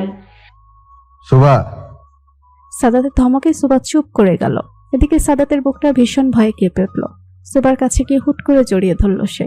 ড্রেসিং টেবিলে বসে হাতে পায়ে লোশন দিচ্ছিল রীতি। ঘুমানোর আগেই হালকা রূপচর্চা না করলে তার ঘুম আসে না। আর স্ত্রীর এই রূপচর্চা মুগ্ধ হয়ে দেখছিলেন আসলাম মানিক। প্রতিদিনই নতুন করে সে তার স্ত্রীর প্রেমে পড়ে। রীতি আনায় তার স্বামীকে দেখে একটা হাসি দিল, কিন্তু সেই হাসির অর্থদ্বার আর কেউ না করলেও বুঝে গেলেন আসলাম। সে ঠায় বিছানায় বসে রইল। রীতি তার রূপচর্চার কাজ সম্পন্ন করে বিছানার দিকে এগিয়ে গেল। আসলামের কাছাকাছি আসতে সে রীতির হাত চেপে ধরে। রীতি অবাক হয়ে আসলামের দিকে তাকালো। তার চাহনিতে ছিল তাচ্ছিল্য। আসলাম তার স্ত্রীর দিকে চোরের মতো তাকিয়ে আমতা আমতা করে বলল, আজও স্পর্শ করতে দেব না। আমি তো তোমার স্বামী, আমার অধিকার আছে। রীতি তাচ্ছিল্য এসে হাত ঝাড়া মেরে সরিয়ে নিয়ে বলল, তোমার স্পর্শ আমার ঘেন্না লাগে আসলাম। যখন থেকে তোমাকে সেই ন্যান্সির বিছানায় দেখেছি তখন থেকে তোমাকে জাস্ট ঘেন্না লাগে। সমাজের জন্য মুখ বুঝে রয়েছি। রীতি অন্য পাশে যেতে নিবে তার আগে আসলাম ক্রোধ নিয়ে বলে, তুমিও তো নিষ্পাপ নও। কি মনে করেছো আমি জানি না যে তুমি সাদাতকে সিডিউস করার চেষ্টা করো? সে তো সম্পর্কে তোমার ভাসুরের ছেলে হয়। রীতি চোয়াল শক্ত করে বলে, ভাসুরের ছেলের আগে সে আমার প্রথম ভালোবাসা ছিল, আছে আর থাকবে। আসলাম তাচ্ছিল্য হেসে বলে, সেই ভালোবাসার জন্য বুঝি আমাকে বিয়ে করেছিলে? রীতি আসলামের কথা শুনে আর কিছু বলার সাহস পেল না। সে নিজেও বুঝতে পারছে অতীতে সে কত বড় ভুল করেছে, যার মাসুল হিসেবে দেশে এসেছে সাদাতের বিয়ের খবর শুনে, তাও সুখবর সহ, যেটা শুনেই তার গা জ্বলে উঠেছিল। এদিকে আসলাম রাগে ফেটে পড়ার মতো অবস্থা। না আর বেশি দেরি করা যাবে না, এবার প্ল্যান একটু চেঞ্জ করতে হবে। সাদাতকে সহ সাদাতের পরিবারকে শেষ করতে হবে, কিন্তু তার আগে যে তাকে দুর্বল করে নিতে হবে ভেবেই পৈশাচিক হাসি দিল সে। বারান্দায় বসে একের পর এক নিকোটিনের ধোঁয়া নিজের মধ্যে গ্রাস করতে লাগলো। ঘুমানোর প্রস্তুতি নিচ্ছিল রুবায়েত। সাদিয়া বাচ্চাদের ঘুম পাড়িয়ে সেও তাদের সাথে বিছানায় শুয়ে গেছে। হঠাৎ ফোনের আওয়াজে রুবায়েত বেডসাইড টেবিল থেকে ফোনটা তুলল। এত রাতে সাদাতের ফোন দেখে সে কিছুটা বিস্মিত হয়। আসসালামু আলাইকুম সাদাত, ভালো আছো? ওয়ালাইকুম আসসালাম রুবায়েত ভাই। জি ভালো আছি। আপনি কি ঘুমিয়ে পড়েছেন? কিছু বলার ছিল? হ্যাঁ অবশ্যই ছিল। শোভামণি ঠিক আছে? আছে আলহামদুলিল্লাহ, কিন্তু বেশ ভয়ে আছে। হ্যাঁ, এই বিষয়ে একটু একটু ভয় তো পাবেই। তাছাড়া বয়সও তো ওর বেশি নয়। রুবায়েত ভাই, আপনাকে বলেছিলাম একটা লোককে ট্রেস করতে, পেরেছেন? কাজ চলছে। কি হয়েছে বলো তো সাদাত? আজও আমার উপর হামলা হয়েছে। সাদাতের থেকে তার উপর হামলা হওয়ার কথা শুনে বেশ চিন্তায় পড়ে গেল। রুবায়েতের চিন্তিত মুখ দেখে সাদিয়া তাকে জিজ্ঞাসা করলো কি হয়েছে, কিন্তু রুবায়েত তাকে কিছুই বলল না। এখন সাদিয়াকে সাদাতের বিষয়ে বলা মানে তাকে মেন্টাল প্রেসারে ফেলে দেওয়া, আর এতে সাদিয়া বাচ্চাদের উপর খারাপ প্রভাব পড়তে পারে। তাই তাকে না জানানোই শ্রেয় মনে হলো। আজ সকাল থেকে সুবার শরীরটা বেশ ভেঙে ভেঙে আসছে। সাদাতকে বলার সুযোগও পায়নি, বেরিয়ে গেছে সে। কিন্তু সুবার মনে হচ্ছে আজই হয়তো তাকে হাসপাতালে যেতে হবে। সুবা অনেক কষ্টে রুম থেকে বেরিয়ে রুবাইয়াকে ডাকলো, কিন্তু সে শুনতে পায়নি। এদিকে সুবার জন্য ব্যথা ক্রমশ বৃদ্ধি পাচ্ছে। একসময় সে ব্যথা সহ্য করতে না পেরে নিচে বসে পড়লো। এত বড় বাড়িতে আর সুবার পাশে কেউ নেই। সুবা কান্না করছে আর সাদাতকে ডাকছে, কিন্তু সাদাত তো বাসায় নেই, কোথা থেকে আসবে সে? এদিকে সুবার জন্য আরো ভয়ানক হয়ে উঠেছে পরিবেশ। রীতি ফল খাওয়ার জন্য রান্নাঘরের দিকে যাওয়ার পথে সুবাকে কাতরাতে দেখে সেদিকে ছুটে যায়। সুবাকে এভাবে বসে থাকতে দেখে সে বেশ ভয় পায়, ছুটে গিয়ে সুবাকে ধরে। সে চিৎকার করে রুবাইয়াকে ডাকতেই কিছুক্ষণের মাথায় রুবাইয়া হাজির হয়। বোনকে এভাবে কাতরাতে দেখে তার বুক ধুক করে উঠল। তাড়াতাড়ি এগিয়ে সে রীতি আর সে মিলে সুবাকে নিয়ে গাড়িতে বসালো। আরিয়াকে তাড়াতাড়ি কোলে নিয়ে তারা হাসপাতালের দিকে ছুটল। রীতি অনেকবার সাদাতকে ফোন দিয়েছে, কিন্তু সে একবারও ফোনটা তুলেনি। রীতি খুব ভালো করে বুঝতে পেরেছে কেন সাদাত তার ফোন তুলছে না। তাই তাড়াতাড়ি আরফানকে ফোন করতে সে বলল সেও হাসপাতালে আসছে কিছুক্ষণের মাঝে। এদিকে সুবার বিউস হওয়ার উপক্রম। রুবাইয়া তাকে সান্ত্বনা দিয়েও থামাতে পারছে না। বেশ অনেকক্ষণ পর তারা হাসপাতালে পৌঁছালো। আরফান তাদের আগে এসেই কাগজপত্রের কাজ শেষ করে। সাদাতকে সেও পৌঁছে পাচ্ছে না। বুঝতে পারছে না কেউ যে সাদাত সুবাকে 10 মিনিট পর পর ফোন দিত, সে আজ একবারও সুবার খোঁজ নিল না। সুবাকে ডেলিভারিতে নিয়ে যাবে, কিন্তু তাতে বাচ্চাধে সুভা। সে বারবার সাদাতের খোঁজ করছে। কেন যেন তার মনে হচ্ছে সে সাদাতকে শেষ দেখাও দেখতে পাবে না। সে যদি আর না ফের ওই রুম থেকে, সাদাতের হাতে সে তার বাচ্চাটাকে তুলে দিতে চায়, কিন্তু সেই সাদাতেরই কোনো খোঁজ নেই। একসময় কান্না করতে করতে সুবা বেহুশ হয়ে গেল। ডাক্তার আর অপেক্ষা না করে তাকে নিয়ে গেল ওটিতে। সবাই বেশ চিন্তা করছে। সুবার অবস্থা বিকটিক। সাদিয়া, রুবাইয়া, আরফান, রীতি, এমনকি মিনা খালাও হাসপাতালে এসেছে। সবাই একটাই দোয়া করছে, সুবা তাড়াতাড়ি ঠিক হয়ে ফিরে আসুক। একদিকে সাদাতের চিন্তা, অন্যদিকে সুবা। সাদাতকে সে সকাল থেকে পাওয়া যাচ্ছে না। রুবায়েতকে বিষয়টা জানাতেই সে ছুটে গিয়েছে সাদাতের খোঁজে। সুবার শ্বশুর বেশ অসুস্থ হয়ে পড়েছে। ছেলেও ছেলের বউয়ের খবর শুনে সে দেশের বাইরে ব্যবসায়িক কাজে গিয়েছে। এদিকে সাদিয়ার কান্না করতে করতে বেহাল অবস্থা। রীতি বারবার তাকে সান্ত্বনা দিচ্ছে। সুভাকে সি সেকশন করানো হয়েছে, তার অবস্থা বেশি ভালো নয়, তাকে আইসিইউতে রাখতে হয়েছে। একটা ফুটফুটে ছেলে বাবু হয়েছে তার, কিন্তু আফসোস এখন পর্যন্ত না তো সে তার ছেলেকে দেখতে পেয়েছে আর না সাদাত। সবাই মোটামুটি ধারণা করেছে সাদাতের নিশ্চয়ই কোনো বিপদ হয়েছে, নয়তো এতটা দায়িত্বহীন সে নয়। সুভার মা পাথরের ন্যায় আর নাতিকে কোলে নিয়ে বসে আছে। মেয়েটা তার বাঁচবে কিনা সন্দেহ। এদিকে মেয়ে জামাইয়ের কোনো খোঁজ পাওয়া যাচ্ছে না। সে তার এই নাতিকে নিয়ে কই যাবে? এতটুকু বাচ্চা এখন পর্যন্ত তার মা বাবাকে দেখলো না। প্রায় 2 দিন হতে চলল, সাদাতের কোনো খোঁজ নেই। সবার তার চিন্তায় মশগুল। সুবার অবস্থা আগের চেয়ে একটু ভালো হলেও সে এখনো বিপদমুক্ত নয়। বাচ্চাকে নার্সেরাই সুবার কাছে এসে ফিডিং করায়। সুবার জ্ঞান ফিরলেও সে এখনো ঘোরের মাঝে আছে। ওষুধ দিয়ে তাকে ঘুম পাড়িয়ে রাখা হয়। আসলাম মানিক কোনো কাজে যেন ঢাকার বাইরে গেছে। রীতি জানার চেষ্টাও করেনি, কিন্তু আজ হঠাৎই কি মনে করে সে আসলামকে ফোন দিল। তুমি আমাকে ফোন দিয়েছো, আমার বিশ্বাসই হচ্ছে না। কই তুমি আসলাম? তোমাকে বললাম না ঢাকার বাইরে এসেছি কাজে। সেটা আমিও জানি। কোথায় আছো সেটা জানতে চাইছি। জায়গার নাম বলো, আমার কিছু চাই। কি চাই জান তোমার? শুধু একটিবার বলো আমাকে। আমি এখনই সিরাজগঞ্জ আছি। আমি আসলাম কথা বলছে, তার মাঝে রীতি টের পেল ওপাশ থেকে বেশ ধস্তাধস্তির আওয়াজ আসছে। হঠাৎ করেই সব শব্দ বন্ধ হয়ে গেল। আসলাম বেশ রাগে স্বরে এবার বলল, তুমি কি আমাকে জেরা করছো রীতি? এত সাহস? রীতি এবার থতমতো খেয়ে বলল, আমি চেয়েছিলাম তোমার সঙ্গে সব ঠিক করে নেব। সাদাতের তো ছেলে হয়েছে, ওর জীবনে আর দখল দিয়ে আমার লাভ নেই। তোমাকে নিয়েই আবার নতুন করে সবটা শুরু করব। আসলাম অত্যাধিক খুশি হয়ে বলল, সত্যি বলছো জান? সত্যি? সত্যি। আমি এখনই আসছি তোমার কাছে। না না, তুমি কাজ শেষ করেই আসো। আমি অপেক্ষা করব ঠিক সময়ের। আমি তোমাকে সারপ্রাইজ দিতে চাই। আসলাম মানে খুশি হয়ে ফোনটা রেখে দিল। এদিকে রীতি ফোন রেখে মুস্কি হাসলো। রুবাত সর্বোচ্চ চেষ্টা করছে সাদাতকে খোঁজার, কিন্তু কোনোভাবেই কুলো পাচ্ছে না। ঘটনা মোতাবেক সাদাত বাসা থেকে বের হয়েছিল তার অফিসের উদ্দেশ্যে, কিন্তু তার গাড়ি পাওয়া গেছে অন্য হাইওয়ের মাঝখানে। কিন্তু সাদাতের যাওয়ার কথা যেদিকে, সে সম্পূর্ণ উল্টো দিকে কি করতে গিয়েছে। রুবাত সাদাতের নাম্বার ট্র্যাক করেও কিছু জানতে পারেনি। নাম্বারটা বন্ধ দেখাচ্ছে। রুবাত তার ফোর্স দিয়ে সাদাতের ফোনে কখন কার ফোন এসেছে তার লিস্ট আনিয়েছে। সেই লিস্ট অনুসারে সাদাত শেষকালে কথা বলেছে শিশির রায়হানের সাথে, কিন্তু রুবায়েতের জানা মতে সে সাদাতের বন্ধু। আচ্ছা, সে কি সাদাতের বিষয়ে কিছু জানতে পারে? রুবায়েত দেরি না করে শিশিরের কাছে যাওয়ার উদ্দেশ্যে বের হলো। এখন শিশিরই পারবে তার প্রশ্নের উত্তর দিতে। শিশির সে কখন থেকে সাদাতের খোঁজ চালানোর চেষ্টা করছে, কিন্তু কিছুতেই তার কোনো খোঁজ পাচ্ছে না। আজ 2 দিন ধরে তার কোনো খোঁজ নেই। বাসার নাম্বারে ফোন দিলেও কেউ তুলছে না ফোনটা। এর মধ্যে রুবায়েতকে তার কেবিনে আসতে দেখে সে উঠে দাঁড়ালো। রুবায়েতকে সে চেনে না, তাই শিশিরকে রুবায়েত নিজের পরিচয় দিল। সাদাতের বোনের হাজবেন্ড কথাটা শুনে সে ভাবলো তার কাছ থেকেই হয়তো সাদাতের খোঁজ নেওয়া যাবে। সে রুবায়েতকে বসতে বলে, মিস্টার রুবায়েত, আপনি কি সাদাতের খোঁজ দিতে পারবেন? কোথায় আছে ও? 2 দিন ধরে তার কোনো খোঁজ আমি পাচ্ছি না। রুবায়েত শিশিরের কথা অবাক হয়ে বলল, তার খোঁজ নিতে আমি আপনার কাছে এসেছি। সাদাত কোথায় সেটা তো আপনার ভালো জানার কথা। সাদাতের ফোন থেকে শেষ ফোনটা আপনার ছিল। শিশির ভুরু কুঁচকালো। সে বুঝতে পারছে না রুবায়েতের কথা। সে কি করে জানবে সাদাত কোথায়? সাদাতের সাথে আমার 2 দিন ধরে যোগাযোগ নেই, আমি কি করে জানবো? আমি তার ফোনে কম হলেও 2 থেকে 300 বার কল করেছি, বাসায়ও ফোন করেছি, এমনকি সুবাহকেও ফোনে পাচ্ছি না। শোভা হসপিটালে মুমূর্ষু অবস্থায় পড়ে আছে, তাকে না পাওয়াটাই স্বাভাবিক। শিশির প্রচন্ড অবাক হয়ে বলল, কি হয়েছে সুবাহার? ও ঠিক আছে তো? আর ওর বাচ্চা ঠিক আছে? কোথায় আছে সাদাত? রুবায়েত একটা নিঃশ্বাস ফেলে বলল, সাদাত শোভার ছেলে হয়েছে, কিন্তু আমার বোনের অবস্থা তেমন ভালো নেই। তার মধ্যে সাদাতকে 2 দিন ধরে খুঁজে পাওয়া যাচ্ছে না, সাদিয়াকেও সামলাতে পারছি না। আর ইউ শিওর তুমি জানো না সাদাত কোথায়? জানলে আমি চলে যেতাম ওর কাছে। তবে একটা কথা, ও যেদিন থেকে শুনেছে ওর নিজের কাকা ওর সাথে বেইমানি করেছে, ও ভেঙে পড়েছিল। শিশিরের কথা শুনে রুবায়েত অবাক হলো। ওর কাকা মানে ছোটকু? হ্যাঁ।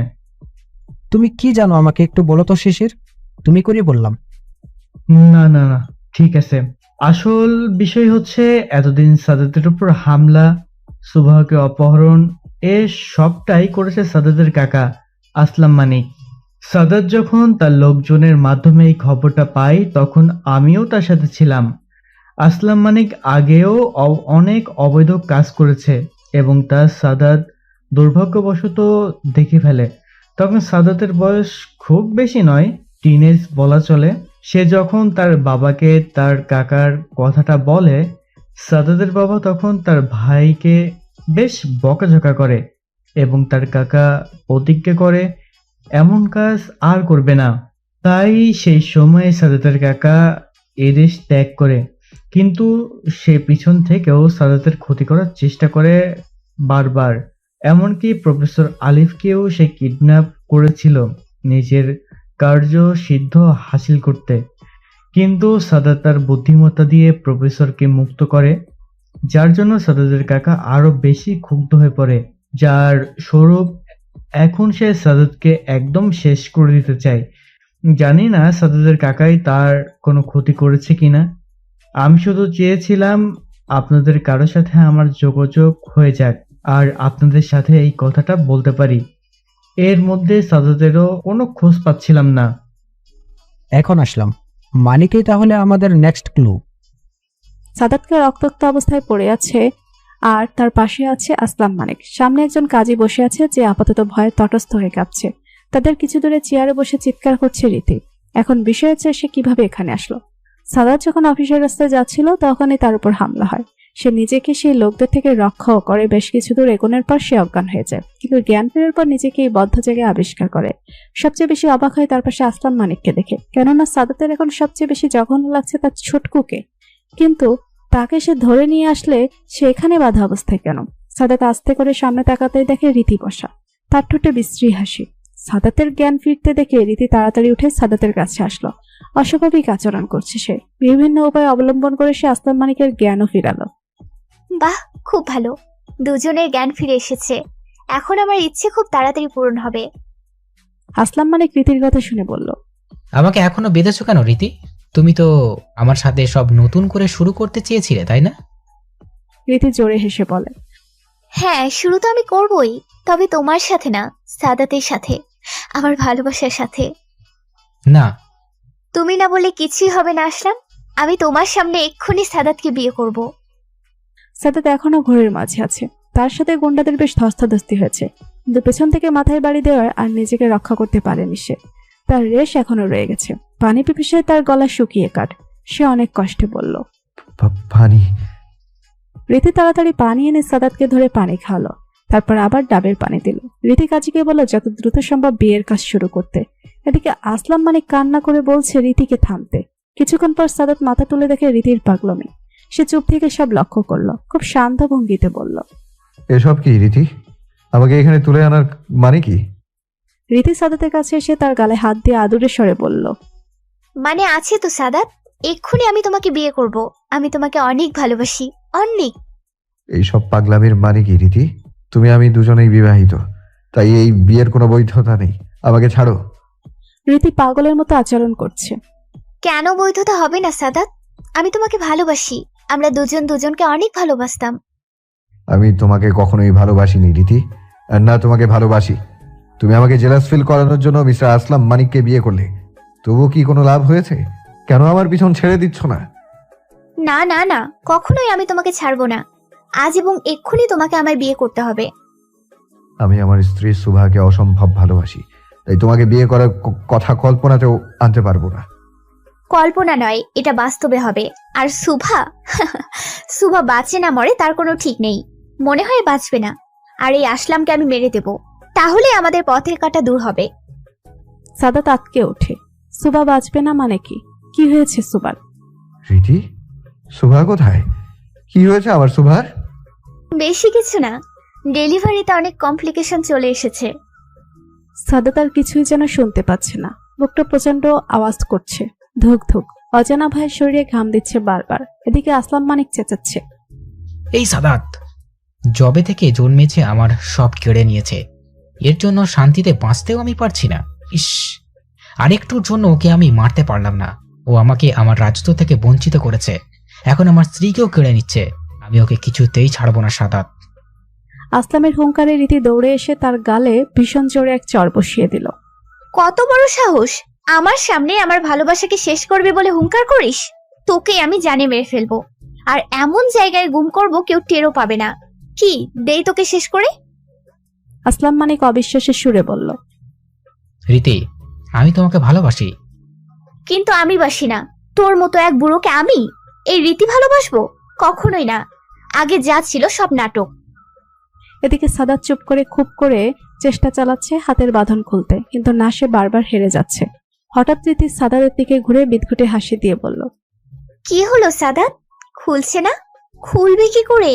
তুমি হয়তো ভুলে গেছো আমি স্কাউটিং এ ছিলাম, তাই এইসব ছোটখাটো নট সম্পর্কে ধারণা না রাখলে কি হয়? কাজী সাহেবকে রীতি আবার তাড়া দিল বিয়ে পড়াতে। কাজী সাহেবও ভয়ে ভয়ে বিয়ের কাজ শুরু করলে সাদাত এবার বেশ চিৎকার করে বলে, আমি এই বিয়ে কিছুতেই করব না, মরে গেলেও না। বিয়ে তো তোমাকে করতেই হবে সাদাত। আর যদি না করে? সবাই দরজা দিকে তাকিয়ে দেখে হেলতে দুলতে সুবা এসে দাঁড়িয়েছে। শুধু সে নয়, রুবাইয়া তার ফোর্স নিয়ে হাজির এখানে। রীতির পালানোর সুযোগ নেই। সাদাত সুবাকে দেখে খুশিতে চোখের পানি ছেড়ে দিল। ওই তো দেখা যাচ্ছে সুবার কোলে তাদের ভালোবাসার এক আস্ত জীবন্ত ফসল। সুবাও চোখের পানি ছেড়ে দিয়েছে বহুক্ষণ আগে। নিজের স্বামীকে এভাবে দেখে তার বুক ফেটে যাচ্ছে। রুবায়াত কাল বিলম্ব না করে রীতি ও তার গ্যাংকে ধরল। আসলাম মানিককেও গ্রেপ্তার করা হলো। রীতি যাওয়ার আগে অবাক হয়ে বলল, আমি এখানে সেটা তোরা কিভাবে জানলি? সুবা তাচ্ছিল্য হেসে বলে, নিজের পায়েই নিজে কুড়াল মেরেছো মিসেস রীতি।